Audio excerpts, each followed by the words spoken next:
And a news alert, Alex Murdaugh, attorney Fleming, now indicted on new charges related to the death of a housekeeper. A lot of people were long wait before Fleming would be indicted. It happened this Gloria Satterfield. You'll remember her. We've talked in depth about her case. She died after tripping down some stairs at the Murdaugh's estate. She was taken to the hospital and died a few weeks later.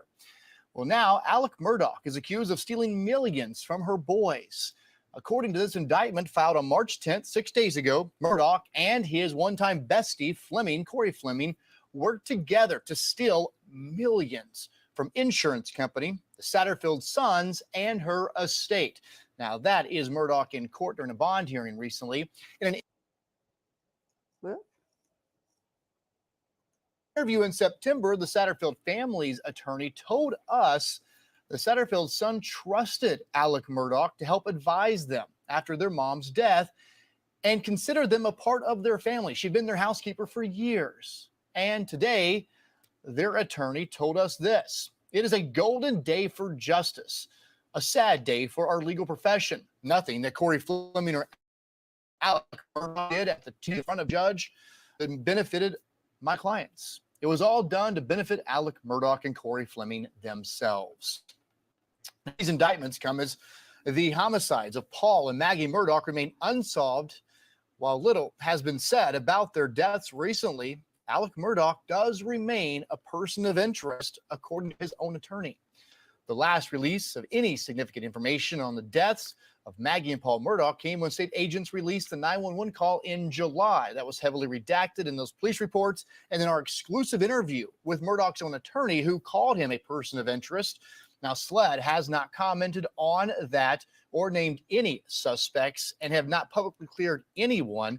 We should mention Corey Fleming will have a virtual bond hearing at 9 a.m. and we'll have more on that tomorrow on The Morning. So hello, everybody, and welcome or welcome back to What's the Obsession live stream and chat. And it is so great to see all of you guys. I'm so glad you're here. I'm just trying my green screen for the first time. Look, I got, which way? Alec Murdaugh right here. I've got Duffy Stone. We've got Buster. We've got Sweet Mallory, God rest her soul, and also Stephen Smith. And we're praying for justice for Stephen Smith and peace for his family. And thank you for your support with the videos and the live stream. I think it was last week, we raised almost $500 for Stephen Smith's mother to go towards all of the legal and other bills that she is going to have to be paying to try to find justice for her son. It's such a shame. So thank you for everybody who helped support, which is all of you.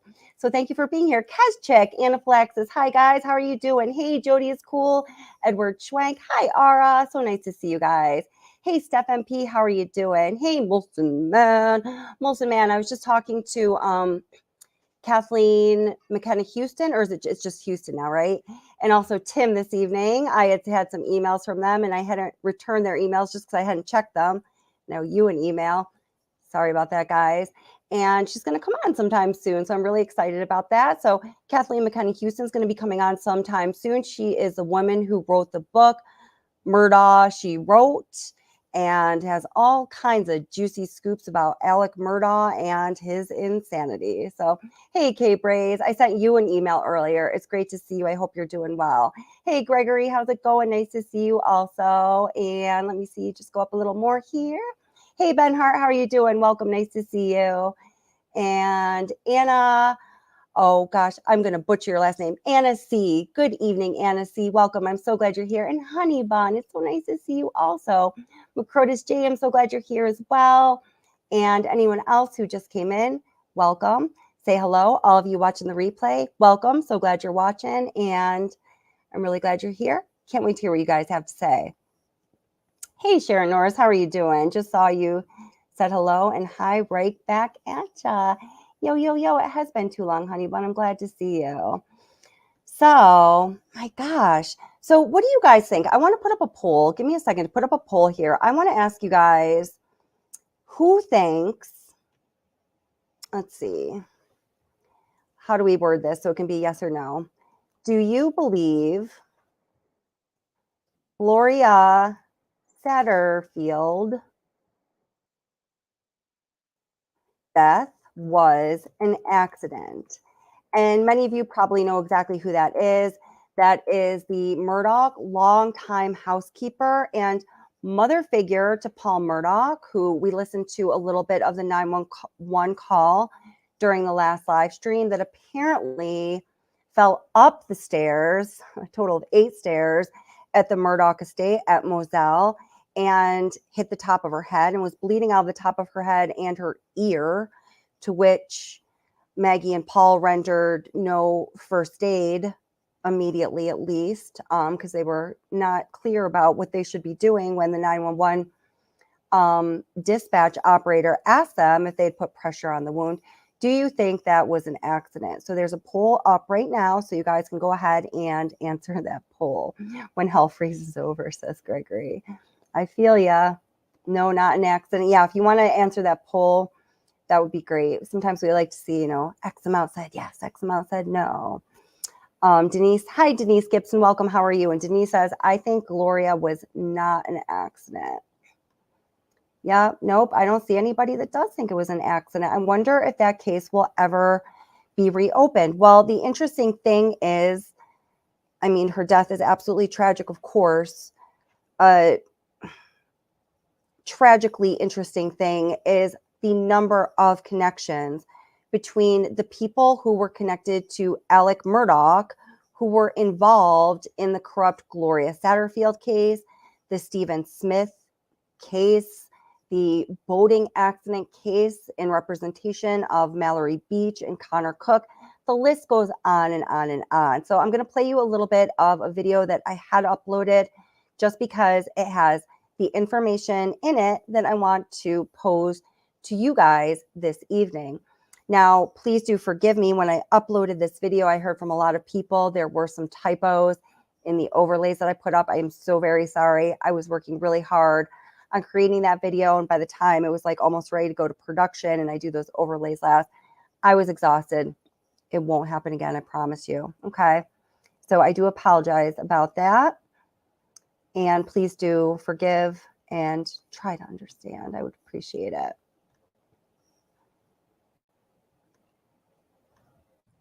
And specifically the indication and the 14 and their associates. Randy or Randolph Buck the Fourth and Murdaugh have more in common than just their name. The last episode, and Randolph III were named back in 2015 in connection to the early stages of the Stephen Smith death investigation. Randolph III was known to swiftly and effectively clean up any messes his family members made that sullied the once good Murdaugh family name. And it was Randolph III who became part of the Stephen Smith story, second only to the person who notified the family of Stephen's tragic death. I just want to pause this really quick. I hadn't heard that yet, Anna, but I do want to just highlight this comment because I had not heard this yet. And I'm wondering if any of you did hear this. So Anna C says, I read on a YouTube channel that Stephen Smith's death photo was on Paul's phone. Oh my gosh. Oh, that's terrible, by the way, everybody. I don't mean to treat the topic in any way callously or like blasé. We are so sorry for Stephen Smith and his family, like so immensely sorry. I'm obsessed with trying to help them find justice, actually. But have any of you heard this?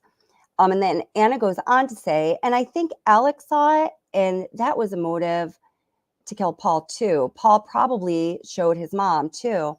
That's just very interesting. I'm wondering if anybody else heard that. Let me know if you know exactly where you saw that. I'd be interested in checking it out. Thank you, Anna. Says it was announced that the manner of Stephen Smith's 2015 death in Bamberg County, South Carolina, was changed from undetermined to homicide. Information about the events that took place in 2015 that had been tucked away and covered up have come to surface, and it is so important we support Stephen's mother and family, and that we take part in ensuring that justice is served for Stephen Smith, and because it is critical that each of us take part in the justice system if we want to enjoy the liberties a working justice system affords us. Back to the two individuals being viewed by Sled as persons of interest in connection with Stephen Smith's death back in 2015. They are Patrick Wilson and Sean Connolly. Patrick and Sean were tangled up in a number of legal actions tied to the Murdaugh family in months following the murder of Stephen Smith back in 2015. Daryl Williams is the self-described stepfather of Patrick Wilson, and he's a man who called in a tip to the Hampton Police Department right after Stephen's death in 2015. According to him, Patrick Wilson told him that his friend Sean Connolly, who was another Hampton teenager at the time, was drunk and driving a vehicle that may have struck and killed Stephen Smith. And we all know who told him to share that information according to the MATE death investigation report, and specifically Proctor's report. That person was none other than Randy Murdaugh, Alex's brother, Paul and Buster's uncle, and Randolph III's son. It is interesting enough that Randy Murdaugh is the person who told Daryl Williams to make a report to the authorities. This naturally raises some questions such as, how does Randy know Daryl Williams in the first place? And why would Daryl Williams confide this information that incriminates his stepson to Randy Murdaugh, of all people? If he was going to talk, why not talk to a friend or family member about the information he learned? We can only speculate how Randy Murdaugh knew Daryl Williams and why or how he learned this critical information about Patrick Wilson and Sean Connolly. Also, as an attorney from a well-respected family, wouldn't you think that Randy would want to ensure this information that would lead to justice for a young man who lost his life before he could actualize his dreams would end up in the right hands, in the hands of a law enforcement agency that could do something about it? Although we can only speculate, to the answers to these questions, there are a few facts that may reveal the answers or begin to reveal the answers at the very least. Let's first look at the timing of Daryl Williams' report about Patrick Wilson and Sean Connolly and other things that happened around that time. So back in December. Okay, so I just want to stop this here because I just want to make sure everybody is following crystal clear. So it is Daryl Williams who made the report to Nick Ginn from the Hampton Police Department saying that, you know, some story about his stepson, Patrick Wilson, and Patrick Wilson's friend, Sean Connolly, that the friend Sean Connolly had been driving drunk apparently the night that Stephen Smith lost his life, and that, oh, you know, maybe he's the person that hit Stephen Smith. You know, what's interesting is when you listen to the interview between, Michael Duncan from the South Carolina Highway Patrol and Nick Ginn, who Daryl Williams made the report to, Nick Ginn says, Daryl Williams is my stepdaddy. It's just like such a it's just so small town all over the place. But what we're talking about regarding the timing is the timing of Daryl Williams making that initial report. This information is so critical. Of 2015, several things were happening, including this report from Daryl Williams. On December 7th, somebody made an anonymous tip to SCHP, the South Carolina Highway Patrol. This is in the case file in the MATE Death Investigation Report. Ontario Aiken, along with another black male and a white male, and then after that it's noted in parentheses, it says Murdaugh, are the ones involved in the death. So we know that. Oh, wait, hold it. If you have questions, go ahead and you can ask them certainly as we're going along. Steph MP asked Kelly, how was that verified? how was what exactly verified? I would love to answer your question. Oh, you're asking this, Kelly Thomas. I got it. So Kelly Thomas said the Murdaugh boys weren't even in town at the time of the Stephen Smith accident. So I was curious about that too. So Kelly, if you do know, and listen, I'm asking you guys this like in all seriousness, I certainly do not know everything. That's for damn sure. And there's so much to be learned and researched and investigated regarding all of these tributary cases of Alec Murdaugh. You know, I learn a lot from you guys. So Kelly says, Randy handled a prior case for Stephen Smith's father. So when Stephen Smith had his accident, the Murdaughs pounced. Okay. So let me think about this. Randy had handled a prior case for Stephen Smith's father. Let's see. I'm just thinking about going through my research notes. Okay, let me get back to that. I'm going to star that. Thank you, Cal. And Kelly also says, I have friends in South Carolina who knew the family. Okay, thank you very much for adding that. I appreciate it. They are referring to Buster, who was named 40 times in the investigation. Now, I do want to say that I am by no means implicating Buster Murdaugh as being guilty in the death of Stephen Smith. In fact, I personally, and this is just a personal belief, don't believe that he was involved. I don't see that as being in his character. Nevertheless, this is what the notes said in the mate report. A local newspaper then ran a story that mentioned a prominent local family might be involved in the death of Stephen Smith. And this is a critical fact, in my opinion, because it was shortly after that Randy Murdaugh supposedly told Daryl Williams to make a report to the South Carolina Highway Patrol about what was told to him regarding Patrick Wilson and Sean Connolly. After that initial newspaper article ran mentioning that a prominent local family might be involved in the death of Stephen Smith, several publications began to pick up that same story and that same narrative. And here is one example. Now, this story is dated December 16th, 2021. Remember that date? It's very important because just 4 days later, on December 21st, Corporal Duncan of the South Carolina Highway Patrol calls Ginn of the Hampton Police Department to ask him about the report that Daryl Williams made about Patrick Wilson and Sean Connolly.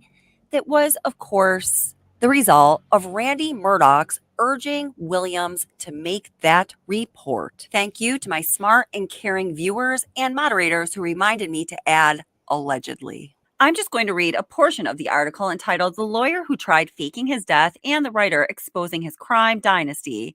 The article starts out talking about the boat crash that took the life of sweet Mallory Beach, who was only 19 years old, and the questions regarding whether or not Paul Murdaugh was driving the boat and Alex's involvement in meddling with the question of who was driving the boat, ostensibly to save his son's skin. And, well, really, seriously, his own skin. The article goes on to say, before investigation could prove whether Paul was the tiller and boating under the influence or confirm witness testimony that Alec obstructed the crash investigation, Paul, age 19, and his 52-year-old mother, Maggie, were found shot to death at the family's 1,800-acre hunting estate on June 7th, 2021.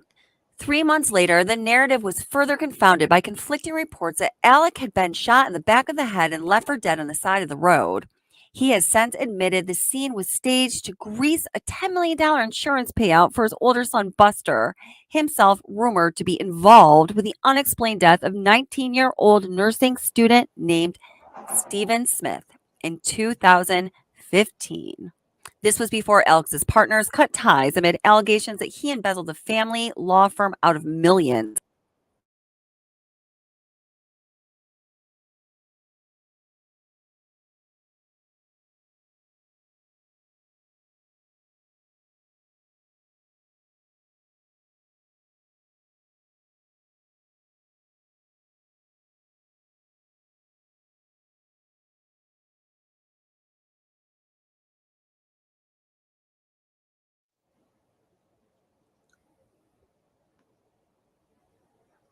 All right. Whoops. Sorry about that, guys. Happens at least once a stream every time we're covering these cases. Here, let me get that back on. All right. All good. Here we go.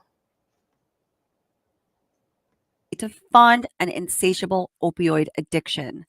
After that bombshell dropped, Alex was charged with stealing millions more from a settlement meant for the children of his former housekeeper, Gloria Satterfield, who we're going to mention in just a moment here, guys, who died in a 2018 alleged trip and fall accident on their property.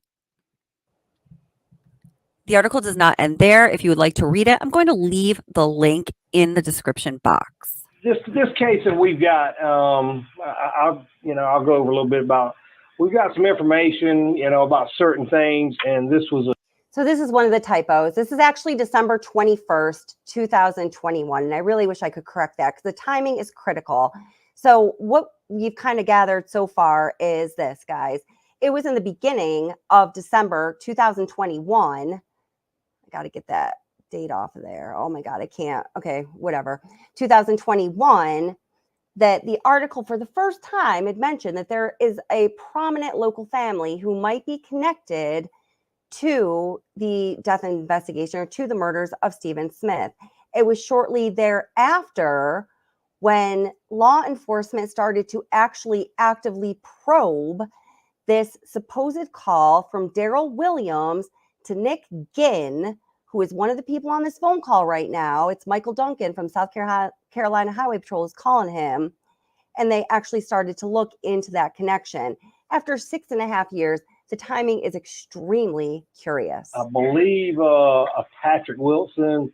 It's a he said, she said deal that we've gathered that information so far. Right. And I believe this come from is it a Darren Williams? Is that correct? It's Daryl. Daryl Williams. Okay. Yep. And do you know Daryl? Yes. Okay. How do you? He is my stepdad technically. Okay. All right. Can you tell me what was told to you? We've tried to get in touch with Patrick, but he's kind of avoiding the call, the contact, and all. Right. Basically, Daryl called me and he said, "Look," he said, "this is what I was told." He said, "Patrick, come over here to the house." He said he told me that Sean Connolly was drunk and hit something. He said he went back the next day to see what it was he had hit, and he seen a lot of police out there. So he talked to one of the cops, and then he had left, and then he learned, I guess by media, that somebody had been killed. Okay, so there's some really curious things about this call right off the bat. First of all, it's very interesting that Michael Duncan says that they can't find Patrick Wilson. They live in rural South Carolina. Apparently, according to what Nick Ginn said, Daryl Williams is his stepdaddy, and he's also Patrick Wilson's stepdaddy, so certainly he has to know where Patrick Wilson is. And also, in the mate report under Proctor's report, he states, "I then found Legacy Uhaw Baptist School. Patrick Wilson is a student there, but was not at school today."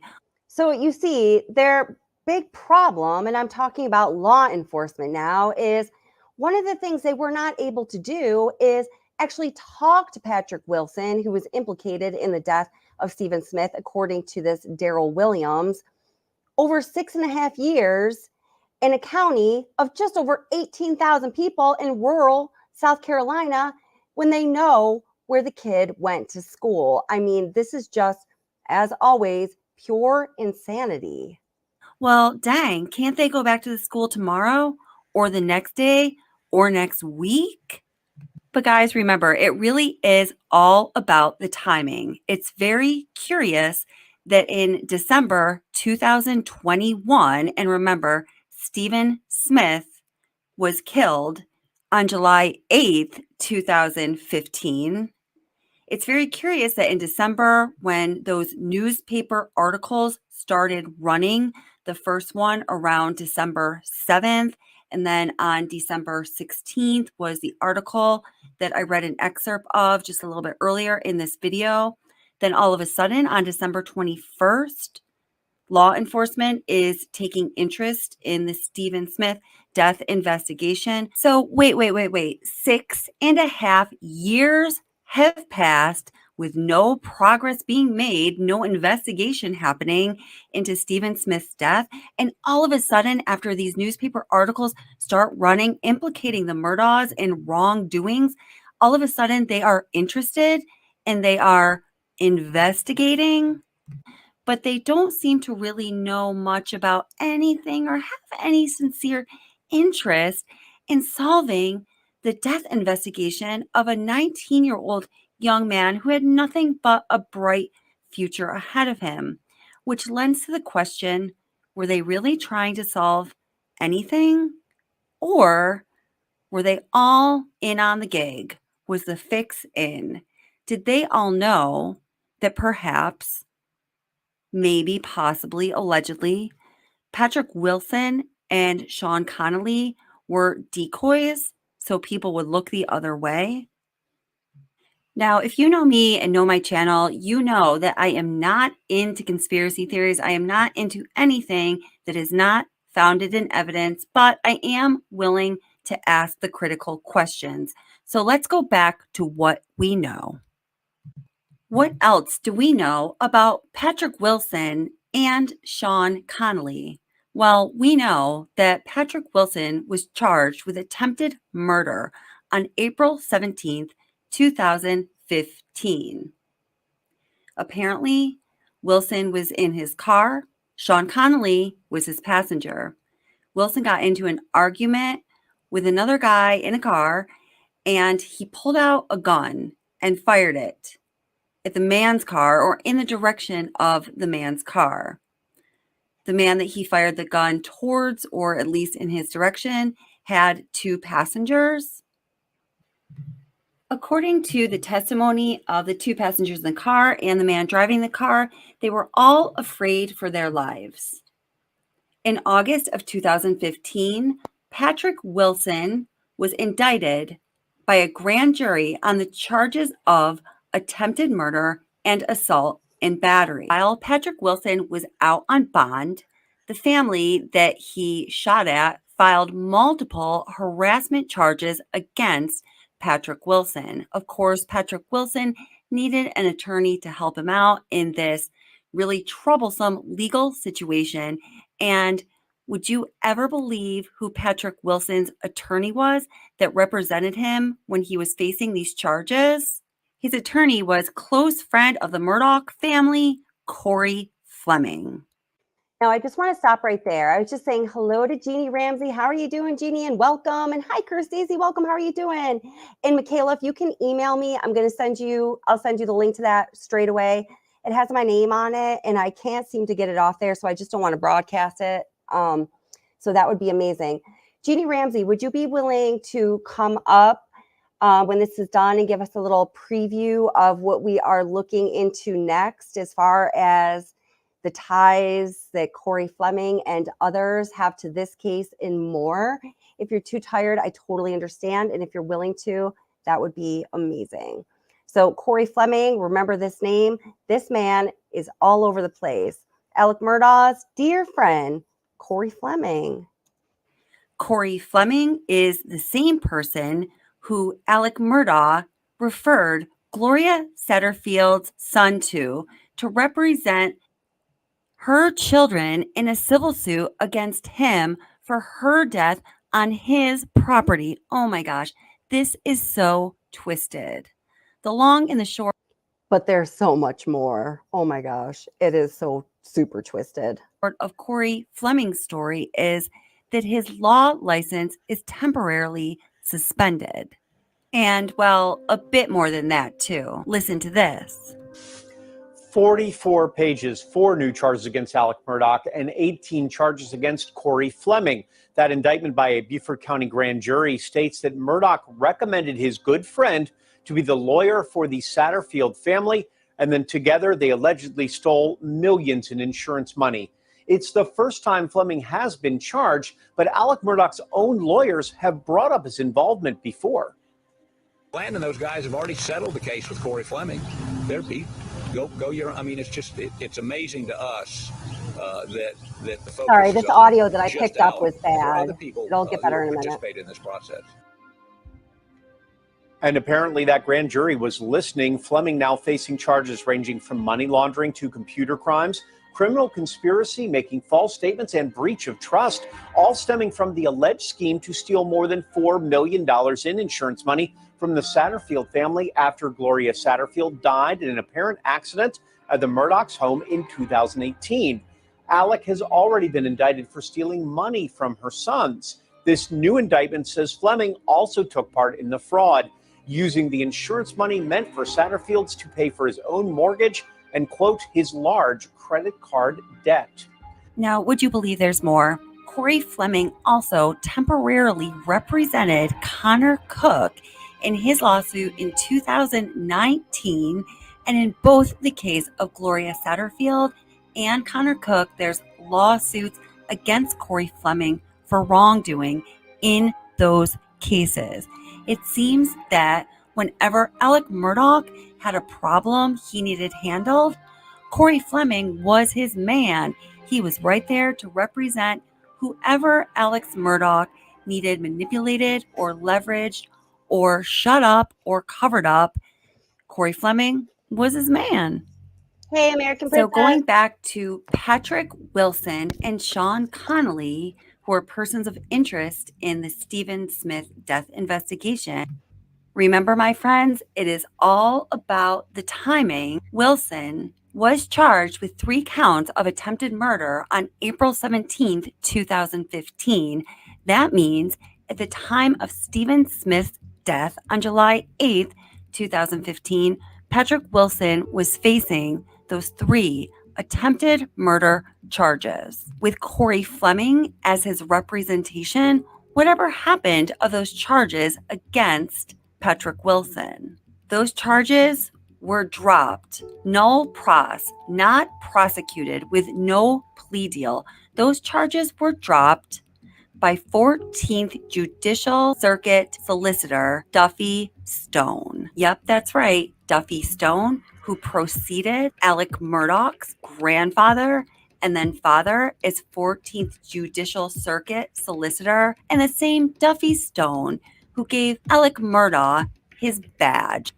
That badge that he displayed when he went to the hospital after the boat crash that took Mallory Beach's life, when he and his father, Randolph III, tried to convince Connor Cook and Connor Cook's family that it was a good idea to tell the world that Connor Cook was driving that boat of death. Connor Cook, who was represented for a time by Corey Fleming, who also represented Gloria Satterfield's children, and who also represented Patrick Wilson on his charges, his 3 charges of attempted murder and assault and battery that were dismissed by Duffy Stone, the man that gave Alec Murdaugh his badge. And yet you see how this goes. We could go in these circles of connection to Alec Murdaugh for a long, long time. So if we read between the lines here, one of the critical questions is, having known that these charges were dismissed non-pros by Duffy Stone, were Patrick Wilson and Sean Connolly just set up to be the Patsies? So people would turn their head and would stop looking at the men with flaming red hair and start looking at some other people who the Murdaugh had leverage over, some people who the Murdaughs could control. So let's circle back to the conversation between Michael Duncan of South Carolina Highway Patrol and Nick Ginn of Hampton Police Department. When Nick Ginn told Michael Duncan the account he heard from Daryl Williams about Patrick Wilson relaying to him Sean Connolly's involvement in Stephen Smith's death. And remember, according to Tom Proctor and the official case files, which is all we have to go off of, it was Randy Murdaugh who prompted Daryl Williams to make that call. Both officers in this recording acknowledged that this is the only concrete information that they had learned in this investigation. Well, I heard some rumors around town, but as far as anything that I could say that had any kind of possible validity would be this. Right. Just the only thing you've heard prior to this is rumors. Right. Okay. So here is one of the big questions. Now, isn't that to say, by the way, that was Nick Ginn just speaking to Michael Duncan saying anything I'd heard up to this point has really been just rumors. Now, remember, this conversation took place in 2021, December of 2021, when they started to actually look into other possibilities regarding Stephen Smith's death just after, a couple weeks after, newspapers started running articles implicating the possibility that Murdaughs were involved. So is that to say that Nick Ginn, who is law enforcement in Small Hampton County, had not heard anything substantial about Buster Murdaugh up until that point? Questions. Then, with all of these Murdaughs being named in the investigation, Randy Murdaugh, Randolph III Murdaugh, the patriarch of the family. And we know that Buster Murdaugh was mentioned 40 times in the investigation. And we can now prove that because we have complete case notes. And also with all the known connections to Alec Murdaugh that are connected to the Stephen Smith death investigation. And these two then teenagers, Patrick Wilson and Sean Connolly, were mentioned as being persons of interest in a very direct way, although it was through the suggestion of Randy Murdaugh. Then the question is why? Why the heck were no Murdaughs questioned about Stephen Smith's death? And why the heck was neither Patrick Wilson or Sean Connolly directly questioned about Stephen Smith's death?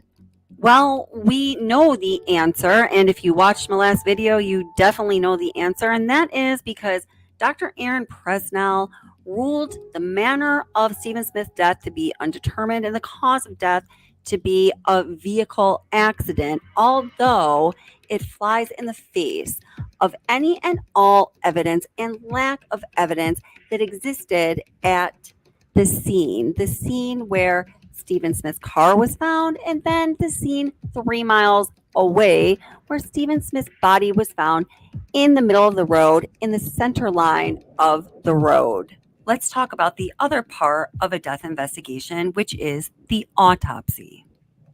I personally spoke with a friend of mine, Dr. Dre, who is a former assistant. Oh, wait, I'm going to pause there because I want to actually bring in a different video to that point on the autopsies, where I just gave a little bit more information than I did in this particular one, because there is one point that I just want to keep bringing home again and again, and that has to do with Kelly Green, as y'all might know. But let me just pull this down here. Okay, so I just want to answer this. Donna, and welcome, Donna. How are you? Donna says, what's the obsession? What's your thought on the kennels video? And Paul and Alec both saying Buster, and he replies, etc. So his name is spoken and he is heard talking on the video. I never even considered that about Buster. I think maybe let's listen to the kennel video together in a minute, if that's okay with you. And we'll think about that together, because that is something I actually hadn't even thought about. So somebody asked about the opioid addiction and or made a statement about the opioid addiction, thinking that it was BS. Green-eyed Bandit says, thank goodness that I'm not the only one that thinks that the opioid addiction for Alex Murdaugh is BS. I was beginning to feel alone. Well, I know that Jeannie Ramsey thinks that, at least expressed that at some point, right? I don't know if she's still here. But I personally believe, so many of you know that I am, my day job, I'm a behavioral therapist, and my background is psychology. I've worked with people in to a therapeutic capacity on different levels over many years. And I mean, Alec Murdaugh was good at faking a lot of things, right? So possibly he could have been good enough at faking things to fake that as well. it's always been my belief that he did actually suffer from that addiction.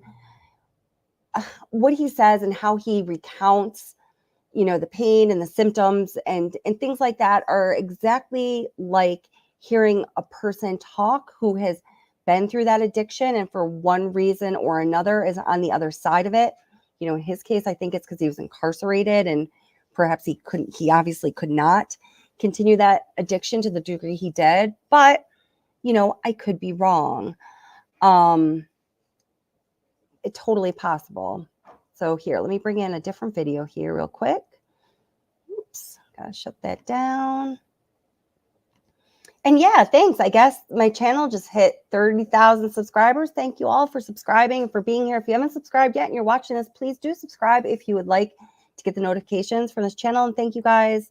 Thank all of you guys so much for supporting. I just appreciate y'all so much. Oops. Okay. So let me go ahead and bring this in here. And welcome to everybody who has come in. Let's see. I'm going to open up the panel in just a little bit too, if anyone wants to say anything. Many of you have let me know that you are not clear about one important issue. One important issue, seriously. I don't know why I said it like that. We're not clear on a lot of issues. This case is nuts. But anyway, that's what I said. Into Stephen Smith's death investigation, and that is the first autopsy. So I want to focus on just that in this video. So I just want to lay out some people who were key in the first autopsy report and the discussion of the first autopsy report. Number one, Ernie Washington, who was the Hampton County coroner at the time of Stephen Smith's death. Number two, Kelly Green, who was the deputy coroner. Number three, Tom Proctor, who authored the report that appears in the Mate Death Investigation Report, which is the summary report of the death investigation into Stephen Smith's death. And Dr. Aaron Presnell, who is a doctor from the Medical University of South Carolina, who rendered the opinion in the first autopsy report. So I'm going to start here by reading the second page of Tom Proctor's report in the Mate Death Investigation Report.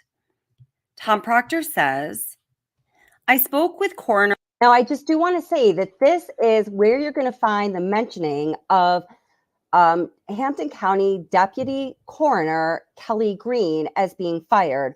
A number of people have asked me about that as though I made it up or something. And I assure you that I did not make that or anything else up. You don't need to make things up in this case. For real. Washington today in reference to the final autopsy report issued from MUSC.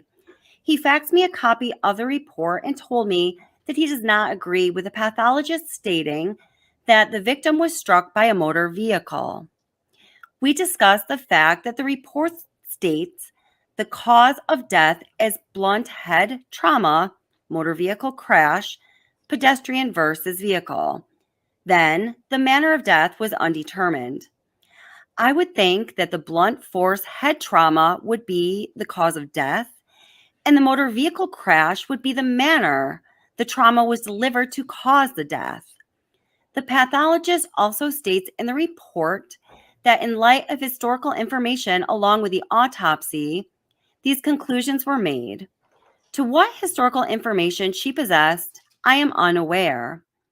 I attempted to speak with Dr. Presnell at an earlier date to go over information that had been discovered throughout the investigation, and that was ill-received. The coroner did tell me that the deputy coroner that had gone down to MUSC the morning of the autopsy and spoke with a pathologist, she, and that is Kelly Green, has since been fired from his office. I spoke with that deputy coroner Green and Agent Burke with Sled, and both of them were present at the time of the autopsy. MUSC is Medical University of South Carolina. Both stated they made no reference to the pathologist about the victim being struck by a vehicle, only that he was found in the road. The coroner stated that he had made contact with the pathologist, Dr. Presnell, and she stated she would be willing to change her report to read however he wanted it. Keep that report in the back of your mind because we are going to go back to it at the end of this video, and please watch it all the way through because we will be learning something about Aaron Presnell that is very important as it relates to the Stephen Smith autopsy. I do just want to point out in this portion of Tom Proctor's report, he mentions that Kelly Green, who believed that Stephen Smith's death was not caused by a motor vehicle accident, and remember, she was the deputy Hampton County coroner, had been fired sometime during the process of Stephen Smith's death investigation being conducted after the rape kit the evidence was collected, and she was a person who was supposed to be taking that to the lab to be analyzed. I want to know more about why Kelly Green, deputy Hampton County coroner, was fired. I personally spoke with a friend of mine, Dr. Dre, who is a former assistant coroner, and another friend of mine who is a doctor who does a lot of forensic work in his capacity as being a doctor. He is not a medical examiner, but he does a lot of forensic work. And both of them said this, basically the exact same thing. If somebody were hit by any kind of a vehicle with a force that resulted in the kind of wound that was found on Stephen Smith's head, then one of two things would have happened, depending on how the car hit the person and where it hit the person and how fast they were going and if they were turning or not. Basically, the person would roll onto the hood and then possibly right over the car or end up on top of the car to the side of the car. But there would be injuries on that person indicating that they rolled onto the hood and, whatever else happened after that. Or the person would be hit. They would fall to the ground in front of the car. They would go under the car, and depending on what the car did, if it turned, if it went straight, if it stopped, they might be just to the side of the car with clear signs that they were hit and went under the car for a moment, or the car would just run over them. Also, we know that hit with a force that ended up in a wound the size of the wound on Stephen Smith's head, he would have come right out of his loosely tied shoes. So there's so much about the way he was found and the way everything was found that does not support Dr. Presnell's ruling. Officers and corporals from the South Carolina Highway Patrol questioned the idea that this was an accident vigorously. Sled accepted the ruling and moved on. Now, I want to say that is my opinion. I just recently I don't know how I didn't find it until recently, the Murdaugh Murders podcast by Mandy Matney, who is the former news director of Fitz News for a while, it seems, until quite recently. Now, what I've gathered from watching some of her material is that she thinks that South Carolina Highway Patrol really dropped the ball and that they did not give the information to Sled. So something that she and I both say, sometimes in our videos separately before I ever watch them, was Sled investigates homicides. South Carolina Highway Patrol investigates accidents or other things, which is totally true. But from what we know from reading the notes in the May death investigation report and from other reports, it was the law enforcement professionals from South Carolina Highway Patrol who were questioning the obviously incorrect, nonsensical findings of the initial investigation that Stephen Smith was hit by a car, and that Sled was really sweeping those details under the rug. So those of you that know well about this case, I'm really interested what your opinion is to that end. I also put the link to come up on panel up if anyone does want to come up in a little bit. With not so much as a mention or likely a thought to Stephen Smith over 8 years, until Alec Murdaugh went on trial for the double homicide of his wife and son, and the attention Sled was receiving was too shameful and too humiliating for them to handle, so they decided to reopen the investigation. Although nothing in the investigator's report indicated a vehicle accident, Sled decided to go with the ruling that Dr. Presnell included in her autopsy report that was fully unsupported. So here are some details on Dr. Presnell's opinion. Autopsy number 1, conducted by Aaron Presnell, ruled that the manner of death was undetermined and the cause of death was a vehicle accident. Now, I want to note that Stephen Smith's name isn't even spelled right in this autopsy report, which I find to be very disrespectful. I spoke with 2 experts while researching and investigating Stephen Smith's death and the investigation that happened, and both of them said that the cause of death listed on this autopsy report and the manner of death are very, very rarely found together on an autopsy report because they don't really go together. And then there's this. As of the time that the video was created on April 8th, 2023, the second autopsy report has not yet been released.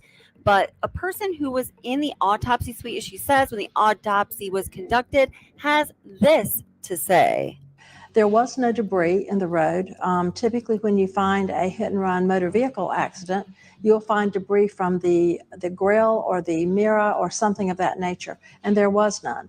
In addition, oftentimes when a pedestrian is struck by a vehicle, they are literally knocked out of their shoes. And then there's this. In the mate report, we read several pages from Agent Proctor, who tried very hard to keep the investigation going. In 2 pages, he describes his interactions with Dr. Aaron Presnell after the autopsy report came out. He was questioning why she ruled the way she did, and apparently, as he says, it was ill received.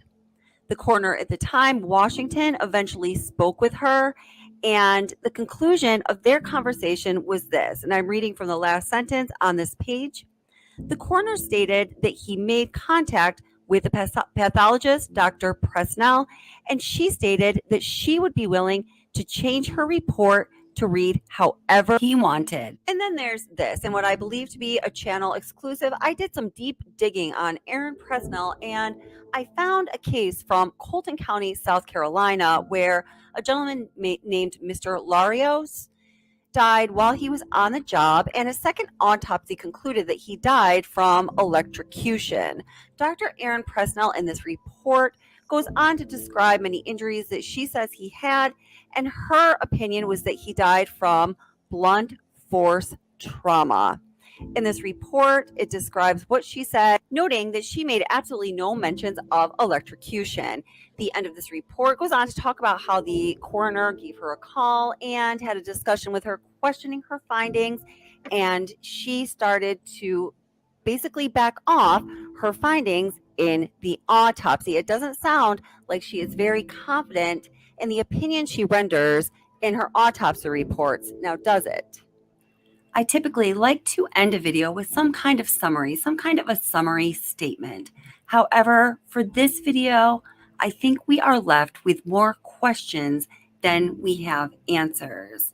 And there is still more to come, and there is still a huge issue of justice for all of us to fight for Stephen Smith, so his mother and his family can finally be at peace. Towards that end of justice for Stephen and peace for his family, there is some good news on the way. Do you remember this guy, Dr. Kenneth Kinsey? Dr. Kenneth Kinsey, who testified in the Alec Murdaugh trial and, in my opinion, brought forth the most compelling and riveting testimony and facts that likely, in my opinion, helped to put Alec Murdaugh behind bars, although I think he was his biggest help in getting him behind bars, but that's a whole nother video. Although it is a Sled investigation that has reopened the death investigation of Stephen Smith, Dr. Kenneth Kinsey is independently running what he refers to as a parallel investigation, reconstructing the scene of the crime and doing all of the other investigative magic that he does. And thank God for Kenneth Kinsey and his independent investigation, because if this were still all in the hands of Sled, my Lord above, who knows what would happen. Thank you so much for watching. Please take a moment to hit like and subscribe if you. Okay, so thank all of you. Hey, and thank you very much, Validation Boy. I like that comment. Let's see. Can Kelly's contacts get anything? So what are we talking about here? You're talking about, okay, I caught that you guys were talking about the investigation into Gloria Satterfield's death. And that's something actually that Jeannie right now is doing some research into for the channel, because Jeannie's amazing. And I think that's what you're talking about, because we do need to, I have more to uncover about that. And I will look to see if there is more information we can get. I have two, this isn't something that I talk about too much because I don't know if they would want me to, but I do have two cousins who are in two different divisions of law enforcement one in the neighboring county, a neighboring county to Hampton County in South Carolina. One of them actually is not active right now because she was I don't want to give too much information about who she is. She was injured on the job. Let's just say it like that. So by virtue of that, sometimes I can get some leads that are not out there in the general public, but not too much because, they're professionals. Let's see. Yeah. So Jeannie says, Kelly and I are working on getting more information on Gloria's case. Yes, it's one of the topics that we are focusing on right now, because the more you look into that case, the more obvious it is that investigation was just as complete or even more so than any of the rest. Let's see. I wanted to get to a certain comment here. Where'd it go? Give me just 1 second. Yeah. So, and hi, Kia Ora. How are you doing? Kia says, I do believe Alex had an opioid addiction, though not in the volume or amount that he is claiming. So I think that that's probably about true. I firmly believe, from my professional opinion, just having talked to people who have gone through these various issues of addiction, I think Steph MP made a comment saying that, you think basically he had addiction issues with all kinds of things, with opioids, gambling, just all of these things. I believe that about him too. I think that presents very strongly in his personality. There's indicators of him having addiction issues on many levels. That's just my personal belief. And something else that was said by, Ursula said, I would love to see a body language analysis of Miss Shelley's testimony. So, I certainly cannot do a body language analysis to the degree that the behavioral panel can. Although, by the way, I don't always agree with what their findings on their channel, but I could be wrong. They certainly could be right. They are very well accomplished professionals, but I would love to take issue with them on certain things. Miss Shelley's body language to me says she's terrified, Ursula.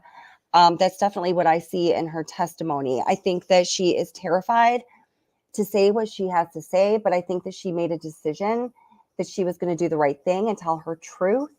And that is personally what I see in Miss Shelley's body language during her testimony. Let's see. Wow. That's a powerful statement. Does it matter? He is a killer. Gave birth to a lot of victims and evil, including himself. Yeah. So does it matter if he has an opiate addiction? I guess the degree that, it would matter, and it is a trial that is over, is that he was blaming so much, I think, of his financial downfall and those transgressions that he committed on spending money towards that opiate addiction. So I did actually, look up the street value of the various things that he named and the strengths and whatever, and did the little calculations. If he was consuming the amount of pills that he claimed that he was, according to what you can find on the street value of those substances, it would have equaled about $450,000 a year, which hardly explains the millions and millions of dollars that he was making and the millions and millions of dollars that he stole from people. I mean, the next video that I probably will have coming out tomorrow has to do with Maggie Murdaugh and her finances and what she knew, obviously before the murders. But one of the issues that I am looking into full force regarding Alec Murdaugh is all of that money exactly, or more exactly than we've been given an idea of from anywhere else.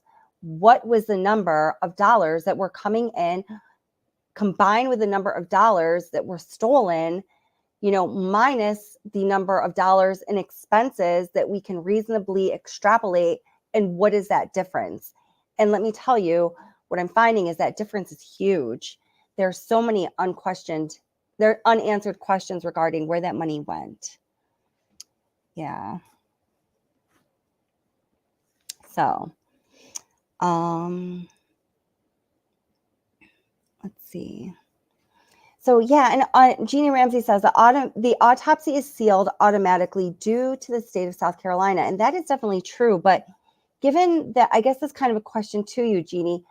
Given that we know that about South Carolina, I thought we were able to find like really a lot of detail on the regarding the autopsy report per Aaron Presnell of Stephen Smith. Didn't you think so? Jeannie, would you be willing to come up, or are you not into it? I know that Jeannie was at another live stream. I don't know if you're interested or not, but I'm going to put the link in chat if anyone does want to come up. And if you don't, that's cool too.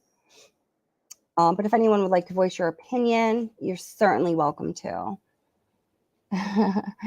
Green-Eyed Bandit says, whoops, where'd that go? That's a good comment. Hold it, I missed that comment there. And I'll get to the other ones. I think that Alex Murdaugh was the Pablo Escobar of the lower county area in the Outer Banks. Damn. Alec Murdaugh, the Pablo Escobar of the 14th Judicial District, overseen by corrupt Duffy Stone.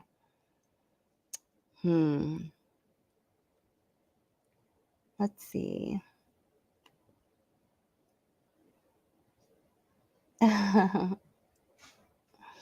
Oh, good. Jeannie is coming up. Awesome. Thank you, Jeannie. Okay, so here comes Jeannie. Hey, girl. How you doing? Hi, love. How are you? I'm good. I'm good. How's it going? It's going good. I'm sorry. Can you guys hear me okay? Yes, I can hear you. Okay, let me turn up the volume altogether. There you go. I think you're good.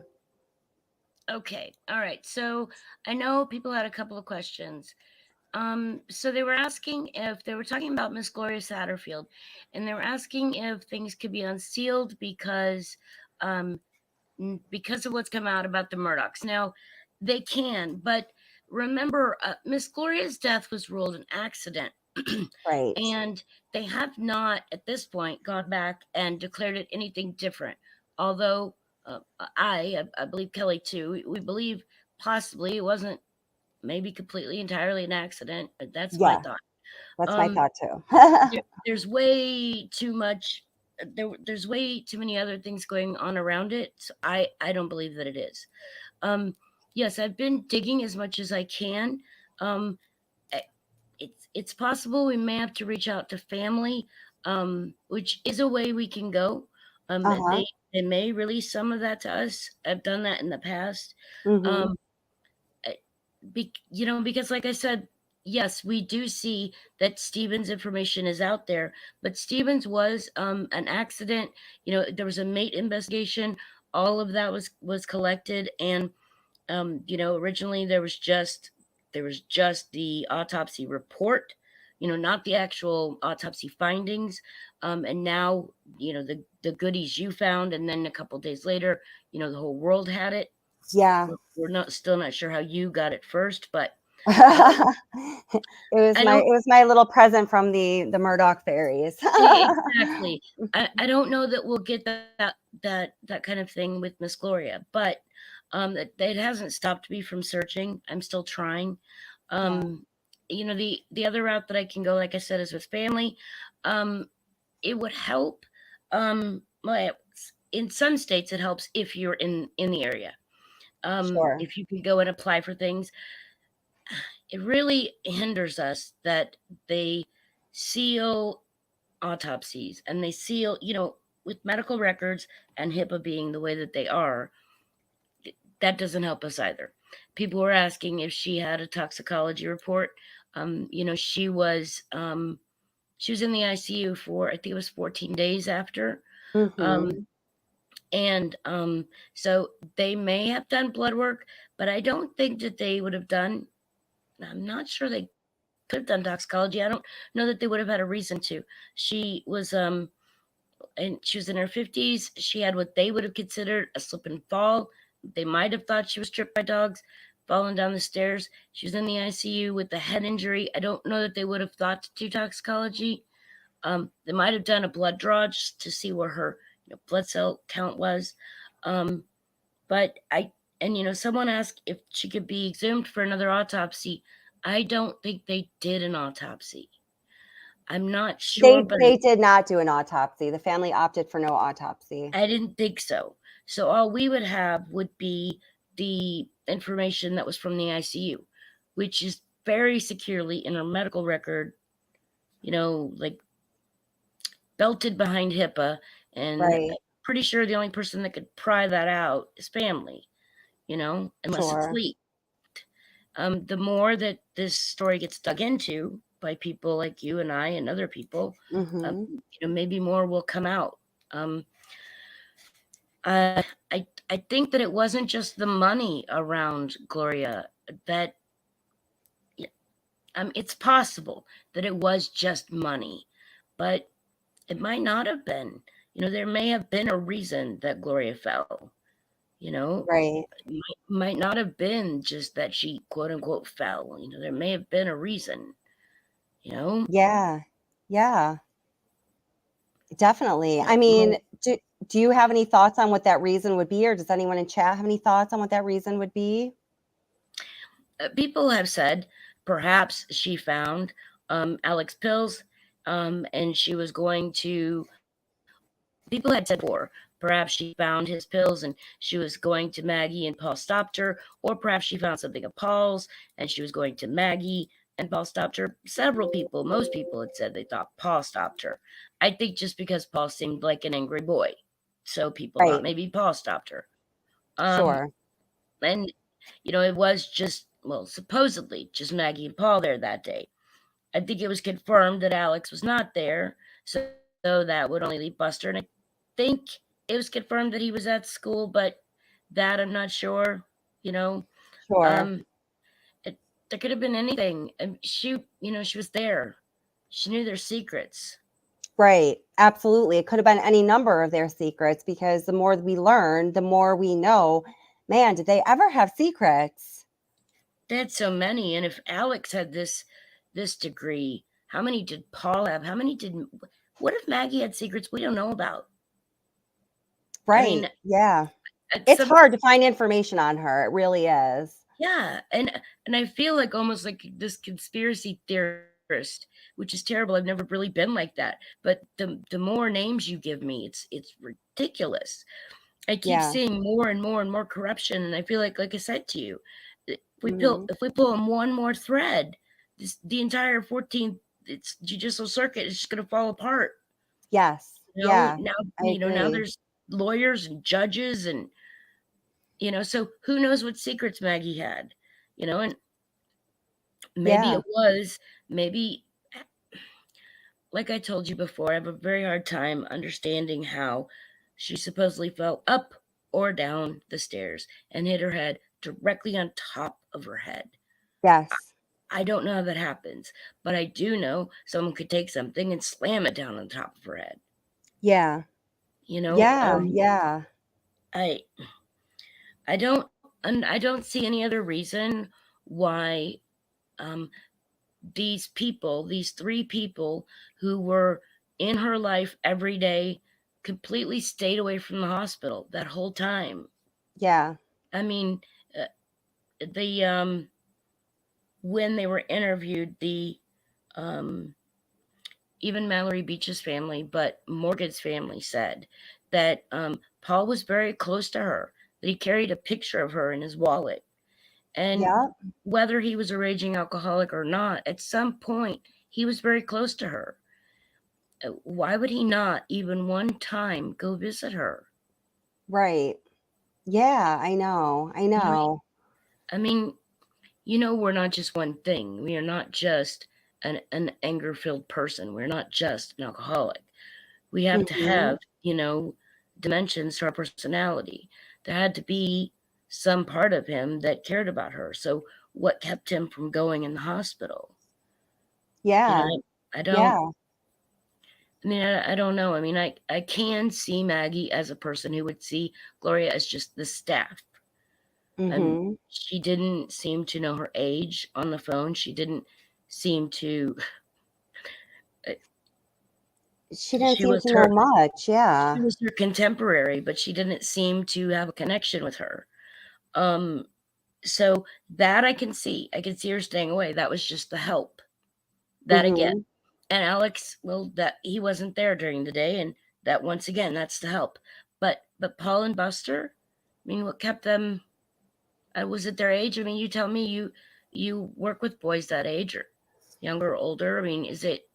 Am I off base here? No. I mean, particularly since what we know about Paul Murdaugh's relationship with Gloria, where I guess I'm primarily going on what Morgan said in the Netflix docuseries that, well, it was a couple people, because it was I think, was it Morgan's mother that said Paul carried a picture of Gloria in his wallet. He had no other pictures in his wallet. And then Morgan herself goes on to talk about what a close relationship they had, and that Gloria was very much like the mother figure. Friends of Maggie Murdaugh, as I've been looking into her, have attested to the fact that Maggie Murdaugh was much closer with Buster than Paul, and several of them attribute some of Paul's dysfunctions. And according to everybody who comments on him, he was showing, alarming indicators of being mentally disturbed from a very early age, right up until the time that he died, far too young, of course. A lot of people attribute that on the lack of bonding that Maggie and Paul did when Paul was a baby, kind of just, failure to bond with the mother, that disattached, kind of bonding or failure to bond personality. And hey, Macrotus J, thank you so much for the super chat. I appreciate it. Thanks for all your hard work, WhatsApp Obsession. Thank you. And the team too. Yes. And Jeannie does a lot of hard work too. And thank you, all you guys. Justice for Stephen and Gloria. Yes, absolutely. Positively. Thank you so much. So, and I do work with, teenagers, and a lot of them, and I think it would be very normal for them to go visit her in the hospital. I mean, I think that they were of an age at the time where they were, very much still under the wing of their parents, and that was just the personality of their family. So was it, Maggie or Alec who didn't want them to go visit her? Certainly they could both drive at that age, so if they really wanted to, they could go see her. I do think it's very suspect that they didn't visit her in the hospital, particularly Paul. Yeah. I think Alex went once, and that was it. I think that's what her son said. He went once right there at the beginning, and that was it. No one else came the whole time, which they found really odd. I mean, they were young, and you think even for that point, even for their sake, I mean, you're not there to visit the person. Obviously, the person is unconscious. They're in the ICU. You can't really visit the person. You're there to pay your respects, to be respectful. Right. Absolutely. Yes. No, I totally agree. Oops, sorry. I started playing this call. So we're talking a little bit, and I see you guys in chat talking about that Gloria Satterfield 911 call. So I'm just going to bring it into the stream just for anybody who didn't listen to it with us last time, or if you just want to listen again. I swear, every time I listen to these things, I hear some little nuance that I feel is important that perhaps I didn't hear before. So let me just go ahead and bring that into the stream, and we can listen to it together here. So let's see. Thank you for coming up, Jeannie. You're the best. You're welcome. Here we go. And then we also want to talk, we were also talking about the issue of, you know, the money. Some people, whether you were joking or not, talking about it being offshore. There, you know, were widely circulated pictures of John Marvin shortly after the deaths of Maggie and Paul in the Bahamas. Interestingly enough, I have a couple of them, but there were many more pictures circulated than just the two that I have. They're very hard to find. I challenge someone to do a Google search and to come up with them because I cannot anymore. But he was, you know, in an island where you hide money right after their deaths. I mean, that is a fact. And well, I have some ideas of where that money may have gone, but let's tackle one issue at a time here.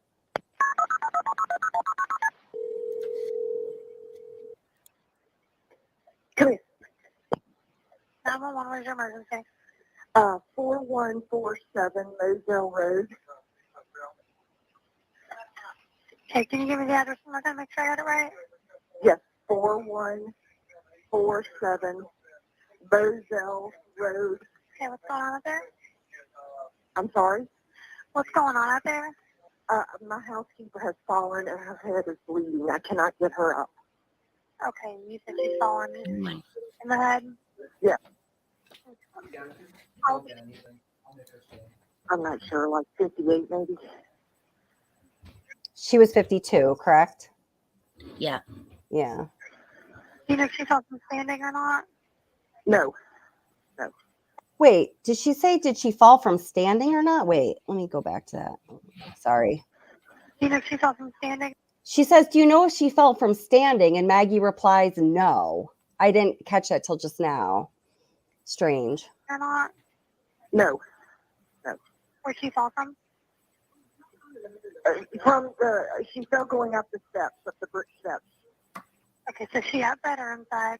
You know, when the more I listen to this call, one thing I firmly believe about it is Maggie is not present with a 911 operator. So what is she focused on? What's she paying attention to? Exactly. If somebody falls and you're concerned enough about them to call 911 and they're bleeding from the top of their head and their ear, what else are you focused on where you're not present for the 911 call that you make? That's a question. Outside. Okay. How many steps is there? 8.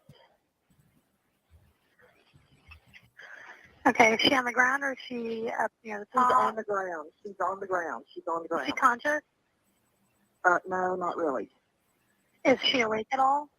Yes. Okay.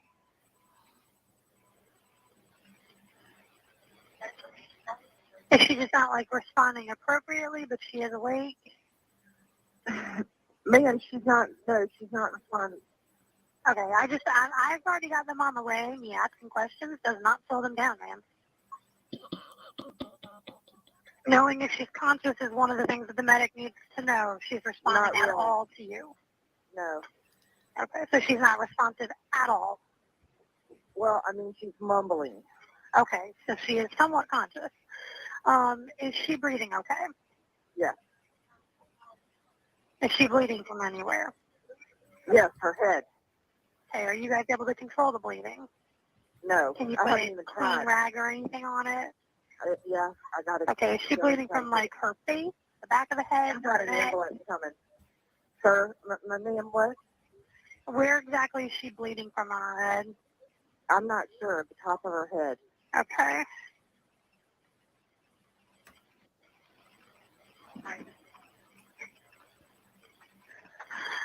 Okay. Oh, gosh. What happened? She just fell back down. Can I get off this phone so I can go down there? Can I have your name and phone number? Or are you able to bring the phone down by her? What? Are you on a cell phone where you can walk down there and talk? Cell phone. No. Okay, can you bring it with you so we can ask her some questions about what kind of pain she's having?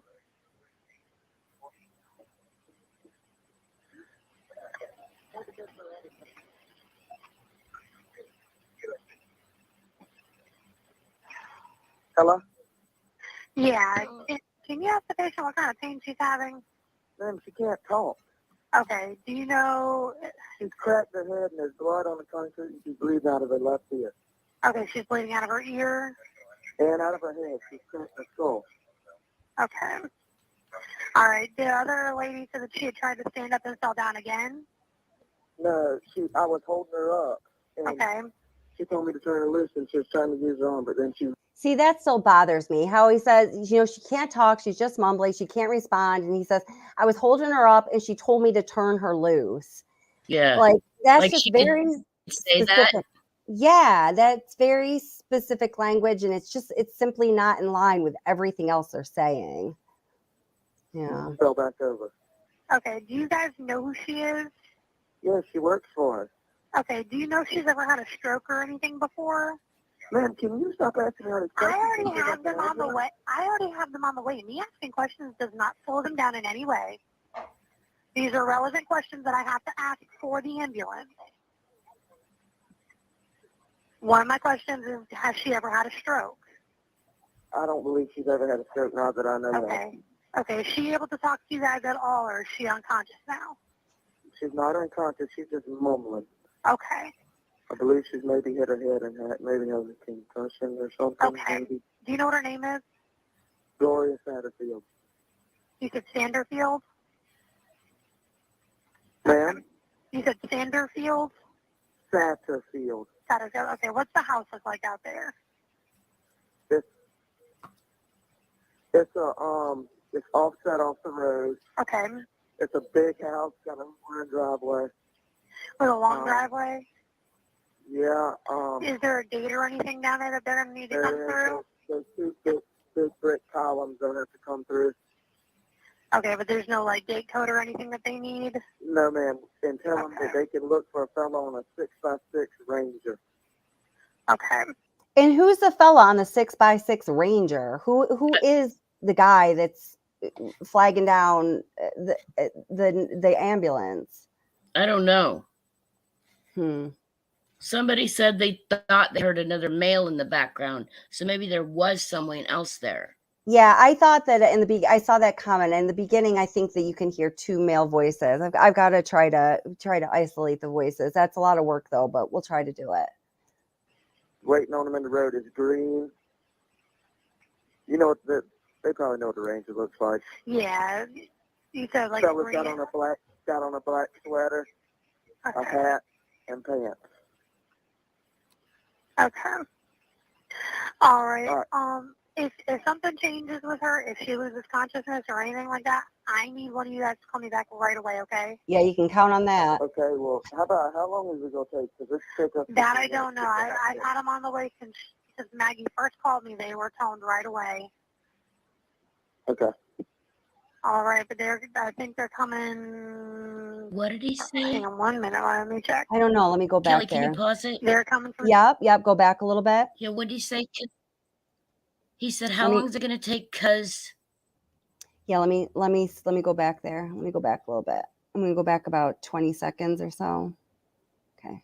Is there anything like that? I need one of you guys to call me back right away, okay? Okay, well, how long is it going to take? Because this pickup. That I don't know. Okay, I got you. Hold it. Let me, wait, let me go here. I'm going to keep playing this. I got to grab my different headphones. I'll be right back. I've had them on the way since Maggie first called me. They were toned right away. Okay. All right, but I think they're coming. Hang on 1 minute. Let me check. Here, wait. Let me go back a little bit there. Let's see. I got you. Away since Maggie first called me, they were toned right away. Okay, is it going to take? Because this pickup. That I don't know. Okay, well, how long is it going to take? Because this pickup. That I don't know. I've had them on the way since. That's a good call, Jeannie. I think I might be able to isolate it. I think I'm gonna have to go back like 1,000 times. If I figure it out, I'll let you guys know right away. But I've got to put on my different headphones and slow it down and stuff here. Okay. Okay. Well, how long is it gonna take? Because this pickup. That I don't know. I've had them on the way since Maggie first called me. They were toned right away. Okay. All right, but I think they're coming. Hang on 1 minute. Let me check. They're coming from somewhere on Belt Highway in Ruffin, okay? That's where their station is. Thank you. All right, but like I said, if something changes, call me back. Yes, sir. Okay. Yeah. I mean, seriously, that call, for all the reasons you guys are saying in chat, that call is so incredibly troubling. I mean, Yeah. I Well, don't you know. know, who out of all of that, and as disgusting as they both sounded, who puts their teenage son on the phone in the middle of an emergency, in the middle of Right. 911? Would you do that, Kelly? Would you just hand your No. son the phone? No, I have a Right. teenage son, and I absolutely would not. Sorry, Cole, I just wouldn't. But, and I also heard this time when she hands Paul the phone, you can hear her go, oh, she like Yeah. exhales, like scoffs with disgust. Yeah. Yeah. Mm-hmm. Yeah, she's just done, which, yeah. Yeah. And then Elena, yeah, you're asking, Elena, we listened to this last time we did a live stream too. And these are some of the questions that came up. You're right on. I was holding her up and then she fell. What? Because he says, I was holding her up and then she told me to turn her loose. This person who's basically, according to them, not conscious, how is telling him to, it fully does not make any sense. Wait, I just want to go back to the very beginning. Sorry, guys. I just want to go back to the very beginning one more time here. A.M. All right, here. 9:24 a.m. 38 seconds, February 2, 2018.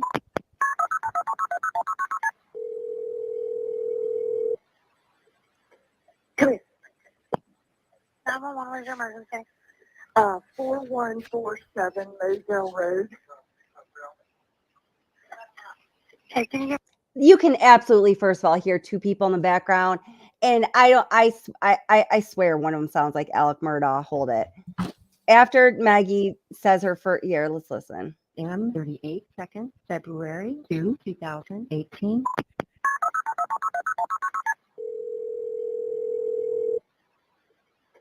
Come here. 911, where's your emergency? 4147 Moselle Road. Okay, listen. Right now, person one's talking. Now, person two is about to talk. Hey, can you give me the address? Can you hear that? I don't know. It's like this just whine that sounds to me after listening to this song like Alec Murdaugh. I don't know. I'm going to make sure I got it right. Yes, 4147 Moselle Road. Okay, what's going on out there? I'm sorry? What's going on out there? My housekeeper has fallen and her head is bleeding. I cannot get her up. Okay, you said she's fallen. She's bleeding from the head? Yes. Okay. How old is she? I'm not sure, like 58 maybe. Do you know if she fell from standing or not? No. No. Where'd she fall from? She fell going up the steps, up the brick steps. So she says she fell going up the steps. She's, obviously just making up the story. Yeah. Okay, so she outside or inside? Outside. Okay. How many steps is there? 8. Okay, is she on the ground or is she up near the top? She's on the ground. She's on the ground. She's on the ground. Is she conscious? No, not really. Is she awake at all? Yes. Okay.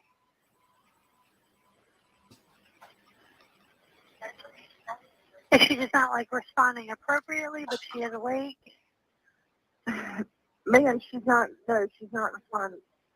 Okay, I've already got them on the way. Me asking questions does not slow them down, ma'am. She's Knowing already she's irritated. is one of the things that the medic needs to know. She's responding at all to you. No. Okay, so she's not responsive at all. Well, I mean, she's mumbling. Okay, so she is somewhat conscious. Is she breathing okay? Yes. Is she bleeding from anywhere? Yes, her head. Okay, are you guys able to control the bleeding? No. Can you put a clean rag or anything on it? Yeah, I got it. Okay, is she bleeding from like her face, the back of the head? I've got an ambulance coming. Sir, my name what? Where exactly is she bleeding from on her head? I'm not sure, at the top of her head. Okay.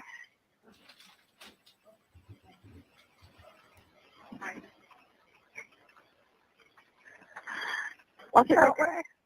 Oh, gosh. What happened?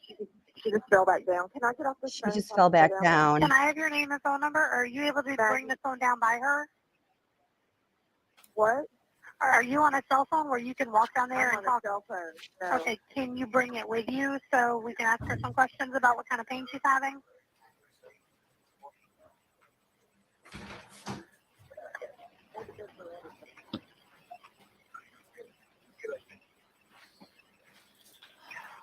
Hello? Yeah, you heard her go, Yeah. oh, Can you ask the big patient what kind sigh. of pain she's having? She's really put off by this. Okay, do you know? She's cracked her head and there's blood on the concrete and she's bleeding out of her left ear. Okay, she's bleeding out of her ear. And out of her head. She's cracked her skull. Okay. All right. The other lady said that she had tried to stand up and fell down again. No, I was holding her up. And Okay. she told me to turn her loose and she was trying to use her arm, but then she fell back over. Okay. Do you guys? So let's see. Pamela asks, when are the dogs talked about? After the fact, Pamela. Only after the fact are they ever talked about, right? And Yeah. so the thing is, I think most of you know this story, but the long and the short of it is, shortly thereafter, is it at her services where Alec Murdaugh approaches the son and says, hey, you should essentially, you should sue me. You should sue me. I'm trying to, that is, you should sue me. And hey, here's the guy that you should call to represent you. Corey Fleming, Alec Murdaugh's boy. So, I mean, is it just like Alec Murdaugh comes up with this shit that's like super uber opportunistic, like in the most satanic way all the time? Or could it be that, I mean, He needed money? Yeah, I mean, would they go so far? I mean, the answer is obviously yes. We saw the trial.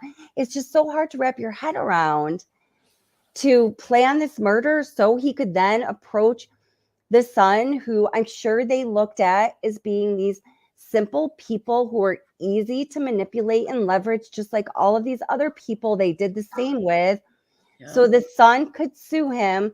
The son would know no more or less about what was going on, and he would get in the middle and swipe that money. I mean, yeah, it's possible. Yeah. He basically said, I'm going to take care of you guys. I know what I'll do. It's my fault. It was on my property. My dogs tripped her. And I think that was probably the first time that the boys even heard about the dogs. He might have brought it up at the hospital even. I think the boys heard about it at the hospital, that the dogs tripped her. I cannot remember that part. I'll have to go and look. But, yeah. But he said, you'll sue me. I'll take care of this. I'll make sure you're taken care of. I'll make sure you're taken care of for life, was what he said. And you'll sue my insurance, and I have someone that can help you. I'll put you in touch with Corey Fleming, and he could sue my insurance, and it'll be taken care of. And which is exactly what Corey Fleming did. He sued Alex's homeowner's insurance, and it paid $4.3 million. Yeah, that's right. That's right. And Steph MP says, and he had just gotten an umbrella policy for Moselle a month before, if I remember correctly. And I don't remember the exact details, but it's something like that. He either purchased a new policy or increased the policy in short order before this accident actually happened. And then Kay Braze asks, who ruled it an accident? Well, because they didn't do an autopsy, right? There wasn't a heavy investigation into it. So there was not an investigator's report. So the two parts of the death investigation are the investigator's report and the pathologist's report or the autopsy. There was neither in this case. Right. So somewhere in South Carolina law, it's just going to be a situation where it's going to be, by default. The person who ruled it an accident was Alex Murdaugh when he said it was an accident. She fell on my property. Yeah. And actually the insurance company paying out ruled it an accident. Yeah. I mean, that basically set it in stone. So going backward, yeah. I would Yeah. love to talk to the handyman or whoever that was there that day. Yeah. Because Yeah. even if he wasn't there when she fell, he's going to know specifics. Where was she laying? Where exactly was she bleeding? Was she talking at all? Yep. He's going to know specifics. Absolutely. And I just, Hippie Soul 92, welcome. How are you doing? And hi, Lisa, welcome. Intrigue Seeker, welcome. How are you doing? Frozen, welcome. Kelly, have you heard of the book, The Murdaughs by Kathleen Houston? I'm sure you're going to say something about it.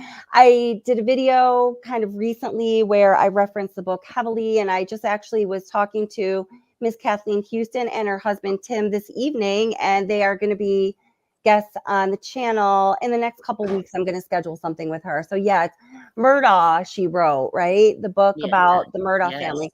Yeah, but no, great read. We're a big fan on the channel. Yep. Funny you brought that up. We were just talking about that earlier on the stream. Yes, same dogs at the other deaths, yes. Although, Bubba, I don't think Bubba had a dang thing to do with the first time. I don't think that the dogs were out. I don't think the dogs tripped her. And you're right, several people mentioned it. If you fall going up the stairs, you scrape your face, your nose, maybe you break your jaw, your chin, maybe you break ribs. If they're concrete steps, you break ribs, an arm, a hand, a wrist. You certainly don't break the top of your head. Right, you don't break the top of your head falling down 8 stairs. Unless you're actually walking up. It's the top of your. It's actually the very, very top of her head. Yeah. Yeah, it is at the very top of her head. Yeah, that's crazy. Ursula says, I have a relative who, she said, and her fiance made up a story that he fell on her property and they split the cash. Yeah, I mean, that kind of stuff, people, freaking crazy people, the world, man. I mean, basically, that's what they did here. They made up the story that the dogs tripped her. Because just falling, I don't think the insurance company would pay, but the dogs tripping, then that made it the Murdaugh's responsibility. And so, Yeah. I mean, I think one thing that we can all agree on that, like as we're talking here, as I'm reading comments, it was not a trip and fall accident, and it certainly did not happen as they said it did. So, I mean, I think everybody unanimously agrees upon those set of facts. So then the question clearly is, what did happen and why make up this story when it simply wasn't the case? It's just not possible. Right. Exactly. Oh, so let's see. Someone said, I heard this. I can't remember where. Intrigue Seeker says, the handyman said she always goes up the front steps with coffee in one hand every morning. She would have been expecting those dogs. Yep. Yep. That's right. That's right. I know, man. Good grief. So what are some of the connections that as you started, researching the Gloria Satterfield case, and then we were talking and, I said, look into specifically Corey Fleming and Judge Carmen's connection. And then you sent me some text today. What was that?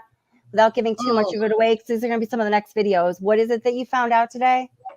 Okay, so I won't give too much, but I will say this. So the vice president of the Palmetto Bank, Chad Westendorf, he had a deposition. And in the deposition, he talked about what he witnessed between Judge Carmen Mullen and lawyer Corey Fleming. And I'm just going to talk about how it relates to Gloria. I'll leave the other two parts out. Okay.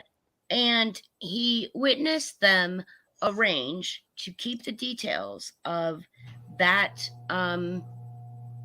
that basically keep that out of the records. So there were 2 settlements. Actually, I'll talk about that and the Mallory Beach. Okay. So the 2 settlements were from 2018 and 2019 when insurance companies representing Murdaugh agreed to pay total of $4.3 million to the surviving sons of Gloria Satterfield. And, obviously it was for the trip and fall accident. And according to this man, the vice president of Palmetto State Bank, Corey Fleming told Judge Mullen in May of 2019 that in the meeting that Murdaugh and his attorneys for the insurance company, wanted the judge to approve the settlement, but asked for her blessing to not actually file the paperwork with the Hampton County Clerk of Court to keep it off of public record. So he told this to Eric Bland in this 2022 deposition. And he said that Fleming told Judge Mullen that Murdaugh wanted to keep the details of this second settlement, out of the public eye because of the 2019 boat crash that killed Mallory Beach. He was being sued by Mark Tinsley, and he didn't want Mark Tinsley to find out. He wanted to avoid unwanted scrutiny of his assets. Uh-huh. And so he basically explained that to the judge, and he wanted to delay filing of the settlement details that would be beneficial to Alec Murdaugh. And the judge said, I understand, and that the judge knew it wasn't going to be filed. And the reason was because of the Mallory Beach case and because of the public scrutiny that Mark Tinsley was going to rain down on Alec Murdaugh. And no one was in the judge's chambers that day, except for Westendorf, who was the vice president of Palmetto State Bank, Fleming, Mullen, and Murdaugh wasn't even there. There was no court stenographer, no reporters, no law clerk, nobody else. Wow. It was like it never happened. Yep, that was it. Wow. And so then, Eric Bland pointed out recently, he was on ABC News. He pointed out that, if Judge Mullen was ever investigated, it's not on record, could just deny it ever happened, which makes Corey Fleming, a bit of a thorn in the side there, Yeah. Corey Fleming's the only other person that was there. So yeah, it's all in a deposition that Westendorf gave. There was more, there were more things they wanted to not put on the record, but yeah, that was part of it. Wow. To not put Satterfield's, which, if you think about it, the boys had no way to know that this ever happened because it didn't even go on the public record. Wasn't even filed with Hampton County Court. And what she means in this case, when she says the boys, she's talking about Gloria Satterfield's son. Oh yeah, sorry, her son. That's okay. Yeah, because sometimes they'll think of Buster and Paul or whatever. Yeah, the sons, Gloria Satterfield's sons, had no way to even know that the settlement happened because Fleming convinced a judge on Alec's behalf to let them not file it with Hampton County Court. So the actual how can you not file? Can you not file a claim settlement that large? Yep. And that wasn't the only one. Just that one. I mean, I'm just talking about Gloria's right here, but that wasn't the only one. But yeah. Wow. And who was the judge? Westendorf? No. Westendorf is the guy who spilled the beans. Westendorf was the vice president of Palmetto State Bank. No, the judge is oh my goodness, my brains. The judge is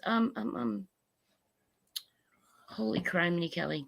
It's okay if it's not Duffy Stone. I don't care. No. The judge is Carmen. Judge Carmen Mullen. Oh, Judge Carmen. That's right. Oh my gosh, that's right. Yes, duh. Stone, I don't want to know. That's what we're looking into. That's right. You have your side and my side. My side's That's Carmen. right. That's right. Okay. Oh my gosh, that's crazy. Wow. Yeah, but that's that one. And that's just one that he asked to not file. So it's like it just never happened. So you can just go and have all of the settlements you want. And if you don't file them with the report, then they didn't happen. So think about how many didn't go on the record. Right. How many of these do we not know about? Oh my God. All of the things that we do know about and all the things that we're trying so hard to learn more about to expose this corruption, to get justice for the people that are deserving of justice. And then when you learn things like this, you have to ask the question, what's out there that we don't have any effing clue about? That's terrifying. Right? And it's not like we can go find out about them because we can't go get the record. Oh my God. You have to wait for someone like Westendorf to be deposed and just decide to spill the beans. So if that was never put on record, then I mean, I was just writing down some things because I was thinking initially to put in a couple FOIA requests, but if it was never on record, there's no record to put in a FOIA request for. There's nope. Mm. It might have since then been filed, but because I don't know what they did once they learned of all of Alex scheming and defrauding. I mean, I don't know if Eric Bland, he was the record. I don't know if he had to go and get it put on record. I don't know. I'll have to look into that because I just found out about these hidden, you know. Wow. These hidden Oh my gosh. Thank you so much. Jeannie is awesome, guys. Thank you for digging all that up. Oh my gosh. My mouth just hit the ground. I bet. I know. I was like doing something today. I was at work and I like kind of skimmed over your text and you said something about, you know, I almost spit out my tea. I was like, oh, I got to read this one. Yeah, I really did. I was like, they did what? What? Yeah. And a judge was there? Yeah. And apparently, and if you think about that, and it doesn't sound like the judge even put up a fight. So what are they doing? What? They're doing whatever the hell Alec Murdaugh, solicitor for generations, or you know, wants them to. Clearly, I mean, this is that's absolutely so freaking crazy. SM says, I hope they do some digging on Randy Murdaugh. Oh, we be digging. No one in that family is innocent until proven guilty. Right, Gregory Worth, are you in his house? Gregory Worth and I have some feelings about Randy Murdaugh, and he is not coming up smelling like roses. There is definitely more to come on Randy. That's when things get a little shady. I don't know that, you know, I keep getting messages from people or whatever, you know, you've got like these people in this family they're looking for lawsuits, they're looking for libel, for slander, for this, for that. So I guess before anything else is said, we've got to pull up a few more concrete things, but there's definitely more out there on Randy. Yeah. Say it like that, I guess. Jeez. That's crazy. It's all freaking crazy. Oh my goodness. Let's see. Shelley did not get married. Don't know. So some of you guys are asking, why did Miss Shelley not get married? I honestly don't know anything about that. Do you know anything about that? Who? Miss Shelley. No, I don't. She didn't get married?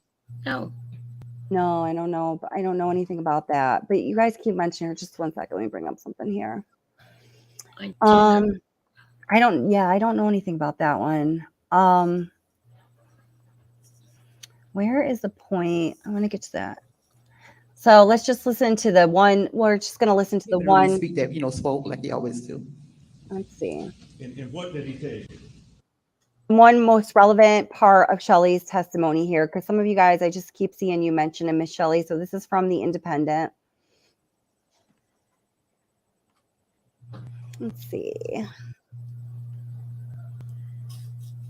Nope, not in the entire screen. Nope, just the window. Let's see here. Here we go. Okay. That, spoke like they always do. And what did he tell you?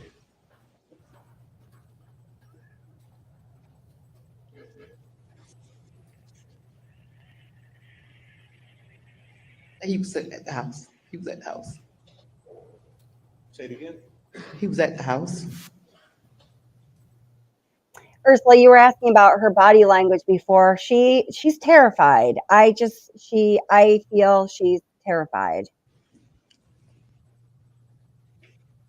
Look at her rocking. She's self-soothing. Yeah. She's terrified. Yeah. And I'm not 100% following you. He was telling you or saying to you that he was at the house? Mm-hmm. When? The night of the murder. The night of the murder? Yes. What was he telling you about that he was at the house the night of the murder? That he'd been there 30 to 40 minutes. Was he telling you that?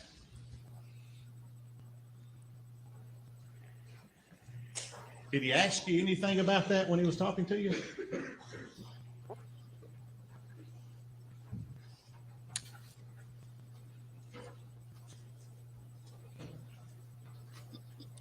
Yes. Did he indicate to you what he wanted you to do with that information? No. No. What did he say? He just said that he was at the house for 30 or 40 minutes. I said, He said what?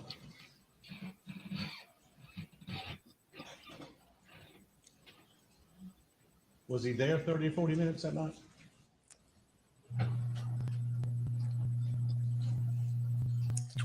not to my recall. Why are you crying?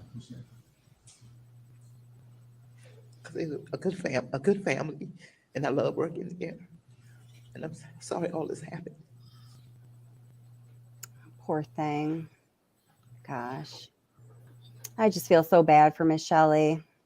Me too. I don't know, man. So I think I'm going to get wrapping up pretty soon. I'm going to give you just a little 2-minute preview of what I've got coming up next for you, which will probably be coming out tomorrow. And then Jeannie and I are working on all of these other things that we are talking about here. But let me give you the little Maggie Murdaugh and the finances preview. Not sure what it's going to be called yet, but something of that sort. Let's see.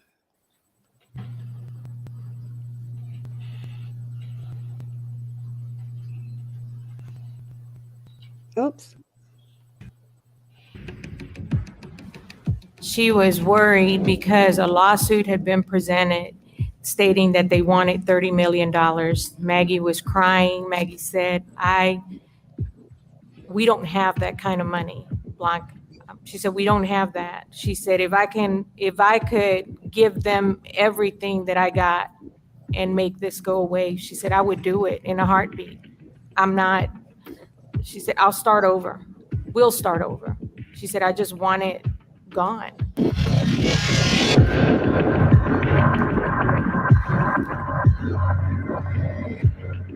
Would that be like money issues that she was worried about? The money issues dealing with the lawsuit. If Maggie Murdaugh was anxious about the money issues dealing with a lawsuit, I have to wonder about her level of anxiety if she knew about or when she knew about the millions of dollars that her husband, Alec, stole from clients, friends, and from the people he says he did love and some that he still loves. That I have stolen money that did not belong to me, that I misled people to do it, people that I cared about, still care about, a lot of them that I love. It is my opinion and the opinion of many. Alec Murdaugh's motive for murdering his wife Maggie and son Paul is wrapped up somewhere in the bitter elixir of greed and grandiose pride in the once good family name Murdaugh. For it is on the day of the murders that happened on the eve of June 7th, 2021, did Alec Murdaugh start to put his financial affairs in order in foreboding preparation to reveal all of his financial entanglements just 3 days later when he was to appear in front of a judge in the very same court his family sat at the helm of for generations. When attorney Mark Tinsley would motion for the court to compel Alex Murdaugh's financial records open up uninhibited for all of Hampton County and the world to see. You've testified that you had made it very clear to the defense throughout this time period that you were seeking a substantial personal recovery from Alec and had been told, well, he's broke, which you then responded, I don't believe that. Show me the books, correct? Correct. And that was what was on the table for June 10th, 2021, correct? Among other things, but Among yes. other things. But that's on the table, correct? Correct. There's your preview. Leading up to- Whoops. I don't need to say it more than once. So hopefully that's what we got coming out tomorrow. Yeah. And then all of this other stuff that Jeannie's having fun untangling right now. Thank you so much, Jeannie. You're freaking awesome. She's a researcher extraordinaire. Yes, Mark Tinsley. I always think of you when I'm putting Mark Tinsley in there. Kurt Stacy. Mark Tinsley says, Kurt Stacy says Mark Tinsley was badass, and yes, he was. He is not an attorney I would want to mess with. Hell no. Nope. So Green Eye Bandit says, has anybody looked into a Key West, Florida fishing trip that occurred with the Murdaugh family shortly after Stephen Smith's murder? I have not, but it's on the radar now. Let me star that bad boy. So, yeah, Frozen the Mods do rock. Thank you so much, moderators. You guys are awesome. So, do you have anything else to say in closing, Jeannie? Or well, I have a question, Kelly. Actually, someone mentioned something in the chat, and maybe I missed it because I was having problems at the beginning. Sure. Did you say something about Stephen Smith's rape kit going missing? No, well, so I think what I saw in chat was, well, what we can determine. So this is something I haven't put in a video or anything yet, but I saw someone in chat echoing the same sentiment, right? What we can determine from the chain of custody as it appears in the mate death investigation report is that the last person who had it in their custody was Gregory Alexander, correct? So Gregory Alexander, by virtue of stumbling upon that, has some other ties with things going awry in the investigations. And I'm not trying to be, coy here. I'm just not exactly sure what those ties are leading to. Right. But yeah, it essentially, yes, did go missing. Oh no. Yeah. Criminy. Yeah, because it was collected. It was ordered. We know it was ordered. We know it was collected. We know that Kelly Green, who was, in this whole process somewhere shortly after it was collected, was calling on it for analysis and was fired. And the last dirty little paws, apparently, that touched it, according to the chain of custody, is Gregory Alexander, who comes up in some other places, of course. Have you seen anything with the new investigation saying anything about it? No, that's basically all, nothing definitive, nothing that I've been able to verify. So that's basically all that's known. And I think that's more than, they're even saying. What's that? Because are you saying that's more than they're even saying? That's just because. Correct. That's more than that. We know. Okay. Exactly. That's what we are saying because we are doing the work. Right. What the official word is much less than what I just said. Got you. Okay. Yeah. All right. Yeah. Yeah. Okay. Yep. Oh, wait. So Aunt Elena says, that's why Grandpa said, if you don't take care of Paul, I will, to Alex. Family exposed by Maggie's upcoming book. Paul feeding her stories. So I saw some of you guys in chat talking about some upcoming book. I don't know anything about that. Hearing about this. I don't know anything about it. What do you hearing about Maggie writing a book, but I don't know where, when, who had it. I've been hearing the same whispers, the same thing. Okay. In her chats that Maggie was writing a book, but I don't know where the stories are coming from. I haven't been able to trace it back to anybody. Nobody's saying that it's anywhere. It's not coming from her family. It's not coming from anyone. I just keep seeing it in chats.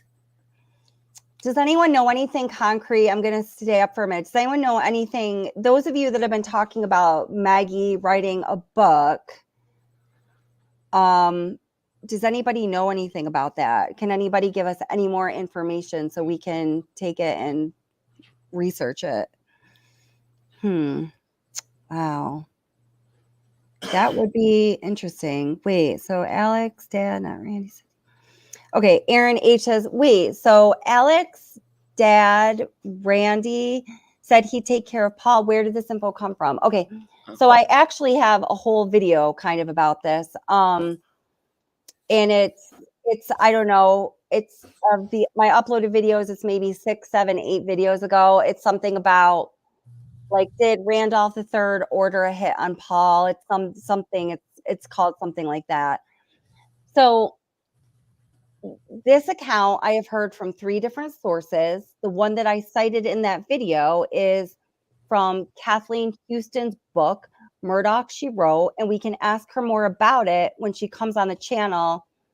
They said, whenever I want to schedule it. So in the next 2 weeks, I'm gonna schedule it for about 2 weeks from now, because I want to be able to, promote the live stream for her so people turn in. And I definitely suggest purchasing her book.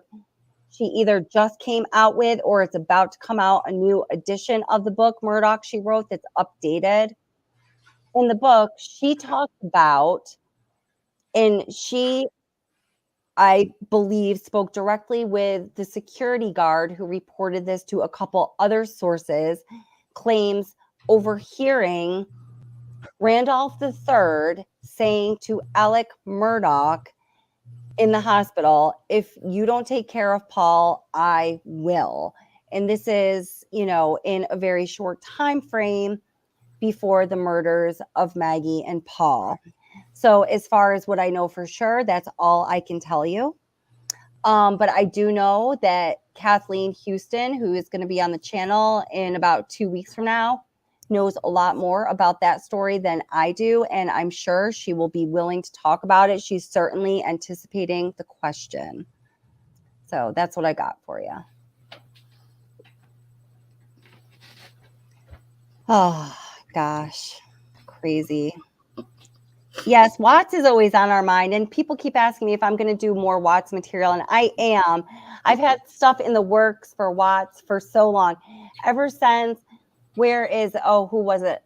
Lee R.D. brought up the possibility of Nicole Kessinger being in federal prison, having cut a deal, and I've had a couple different videos going along that line ever since then. And then the Idaho 4 case happened, and then the Murdaugh trial happened. But we will get back around to it if there's interest from you guys, because there's more there. There's always more there when it comes to Watts. The obsession. Yeah, right. And Jeannie's just giggling away. Oh, Texter says, I believe that Paul was abused by Alex and Maggie. Well, according to all sources that I've heard from secondhand or that I've spoken to firsthand, he was not the favorite son, and that's for sure. I think that's almost like common knowledge now. I feel almost silly saying so. Abuse, I definitely don't know specifically about that, but I think he definitely felt slighted. I think that Buster Murdaugh was a proud Murdaugh, and unbelievably, I think that he still is.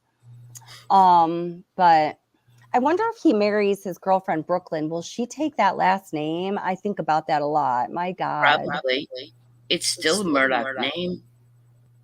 I mean, as much as we think it's bad, there's still power in that name, Kelly. There still is. Yeah, I guess. Yeah, I know. I mean, it makes me sick. There to may even not say, be by but the time you're done with them, but you're not done with them yet. Yeah, I know, right? We gotta wring these guys out. Oh my gosh. Give you a little bit of time. Seriously. Oh my goodness. Oh, and then Lisa says here, oh my God, there's always so much. Lisa says, Steph, Alex Murdaugh never went to see his dad. So are you talking about on the night of the murders when he went to see his mother, but the whole premise for Maggie being at Moselle was for her to see his father because he was in failing health, but he never actually saw his father? Is that what you're talking about? Because that's a big question mark right there, too. Oh my gosh. Frozen says, I think that Maggie spent all of the missing money redecorating and shopping. Well, when there's, that body cam footage of a couple investigators going through their garbage at Moselle after the murders, and they come up with a $12,000 receipt from Gucci. Have you guys all seen that? No. Oh, let me see if I can pull it up. Hold it just 1 second. And then that'll be it for us. But let me see if that's a good one. I meant to put out. Did I put out a short about that? No, I meant to, but I never did. There's so much. I can't get to it all. All right, here. Hold it. Let me see if I can. Let's see. Oops. Yeah, she was anxious. Hold it. Okay, hold it. Let me see if I can find this real quick. Murdaugh body cam.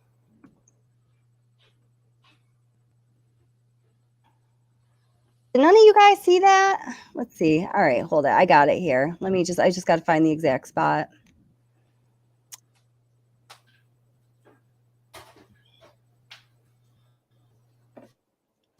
Well, I don't actually know how I'm going to find it, so I'm just going to start playing this, and then I'll stop it at the Gucci part. Okay. Me too, Aura. Aura said this case confuses me because there's so many names, so many players. You're right. We need to get a board and draw a timeline and put in. Yes. We need to do it like a RICO case. Yes. I literally did that. I have 2 poster boards that have that started, and you go off the board. I'm not even kidding. You got to like make it like the size of your room. I sold my son's poster board, and I got as far as like sorting out all of the Sled versus the other investigators, which I put in a video, and then I was like, I don't have any more space for this. All right, here we go. I should make like a behind the scenes video and show you all of this stuff sometimes. You guys would either laugh at me or think it was interesting. I'm not sure. All right, let me forward a little bit on this. Let's see, because we got past the bullet casings. Okay, here we go. All right. Oops, where's the volume?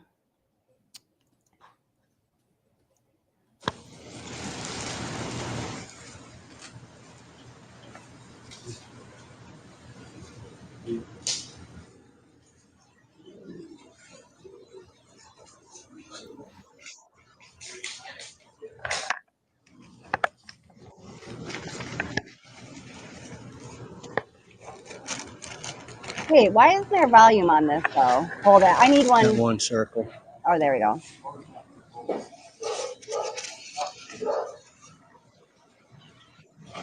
It's Gucci. Gucci.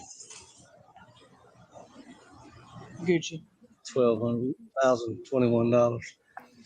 Gucci, $12,021. You hear that? Let me go back a little bit. Wow. Gucci, he says. Good grief. It's Gucci. Gucci. $1,021. Jeez Louise. Yep, he goes, I'll take that. Yeah.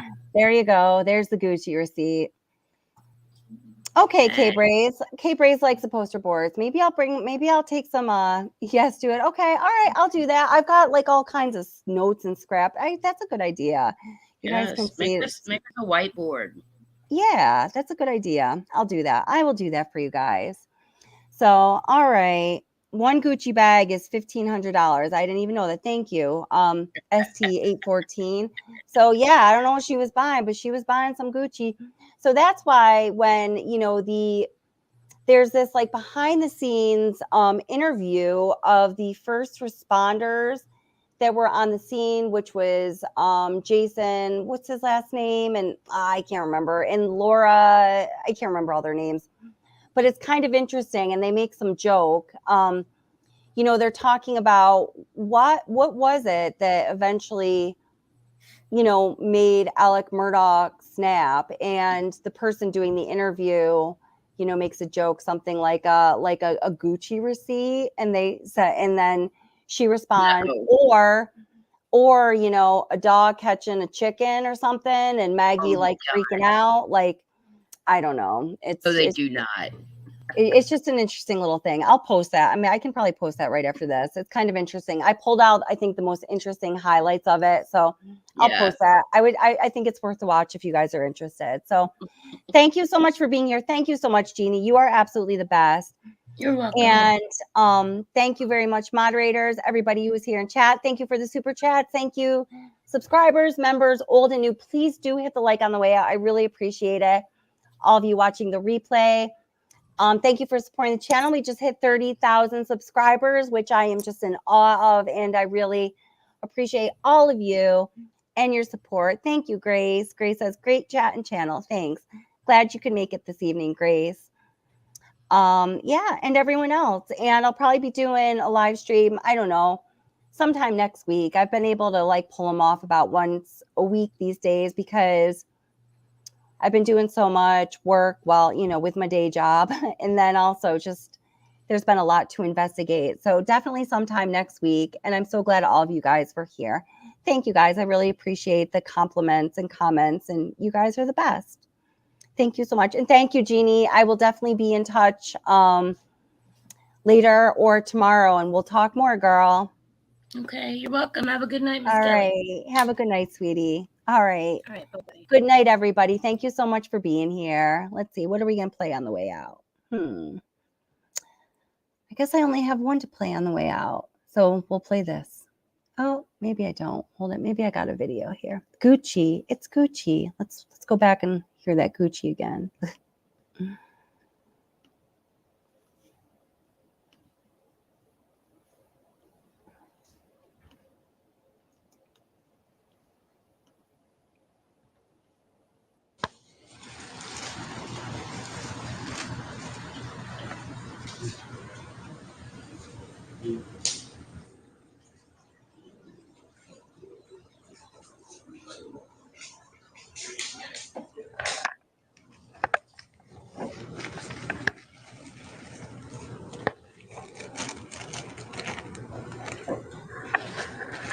That one circle.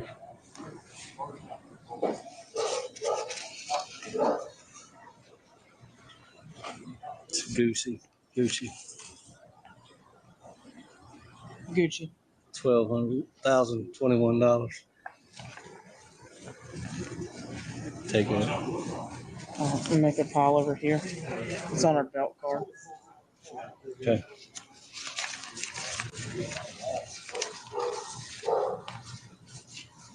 That's part of it, I think.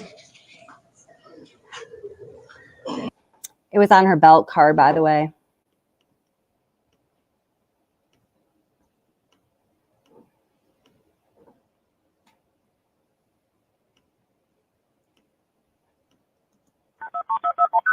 What bridge is Paul? What bridge is this?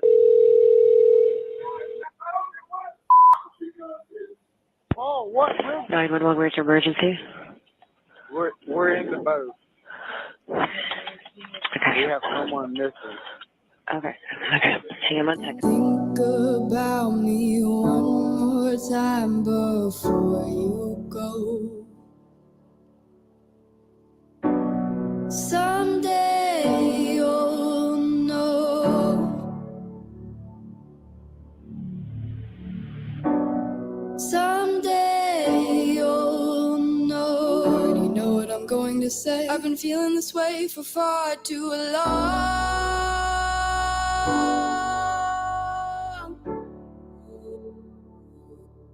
And now you're gone.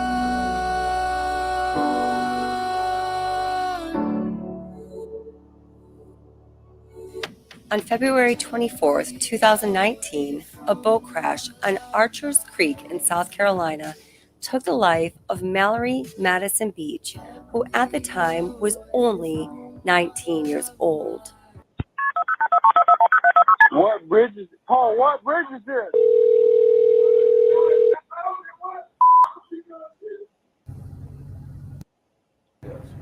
Hey, I'm with Department of Natural Resources.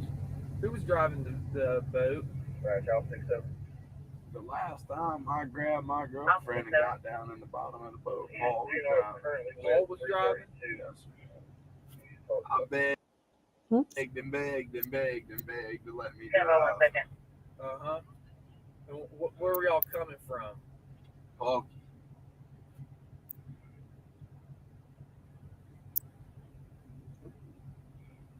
Huh? Palky? Okay.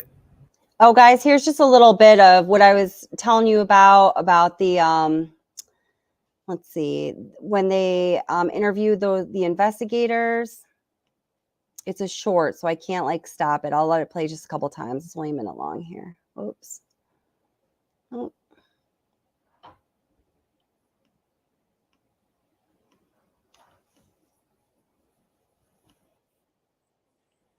Trying to say it was over money. What they were trying to say is that every human being on this planet has a break-in point. Everybody. When you take the amount of money he had stolen, he had gotten confronted at work. He's about to lose his only source of recouping any of that money and paying any of it back and covering it up. The boat case, his son's fixing to go to jail.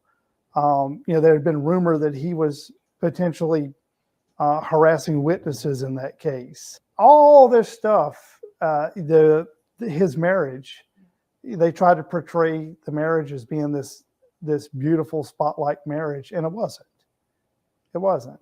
So you imagine all that stuff, and who knows what the trigger was. It could have been anything, but it just piled and piled and piled on his shoulders, and something triggered it, and it went wrong. Was it a Gucci receipt? Or a dog killing Or a dog a chicken. killing a chicken, and Maggie who knows? panicking. AG's office. There we go. Really wasn't I trying cut to that say exact it was part. over Yep. money. What they were trying to say is that every human being on this planet has a break-in point. Everybody.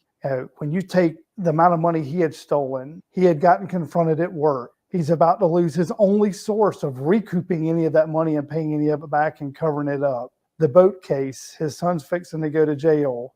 There had been rumor that he was potentially harassing witnesses in that case. All this stuff, his marriage, they tried to portray the marriage as being this beautiful spotlight marriage, and it wasn't. It wasn't. So you imagine all that stuff, and who knows what the trigger was.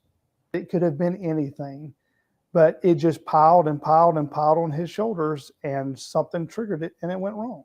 Was it a Gucci receipt? Or a dog killing Or a dog a chicken. killing a chicken, and Maggie who knows? panicking. AG's office really wasn't trying to say it was over money. What they were trying to say is that every human being on this planet has a break-in point. Everybody. When you take the amount of money he had stolen, he had gotten confronted at work. He's about to lose his only source of recouping any of that money and paying any of it back and covering it up. The boat case, his son's fixing to go to jail. There had been rumor that he was potentially harassing witnesses in that case. All this stuff, his marriage, they tried to portray the marriage as being this beautiful spotlight marriage, and it wasn't. It wasn't. So you imagine all that stuff, and who knows what the trigger was. It could have been anything, but it just piled and piled and piled on his shoulders, and something triggered it, and it went wrong. Was it a Gucci receipt? Or a dog killing Or a dog a chicken. killing a chicken, and Maggie who knows? panicking. AG's office really wasn't trying to say it All was right. over money. What they were trying to say is. All right, guys. Everybody, please be safe, take care, and we will see you next time. Thank you so much for your support. If anybody has any leads they want to share or things that they want us to research, please email me at watsobsession@gmail.com. Michaela, I'm going to email you that the mate file, okay? All right, take care, guys. Mwah. Hi, Cape Rays. Take care. I emailed you. Hit me back, okay? Hope everything's all right.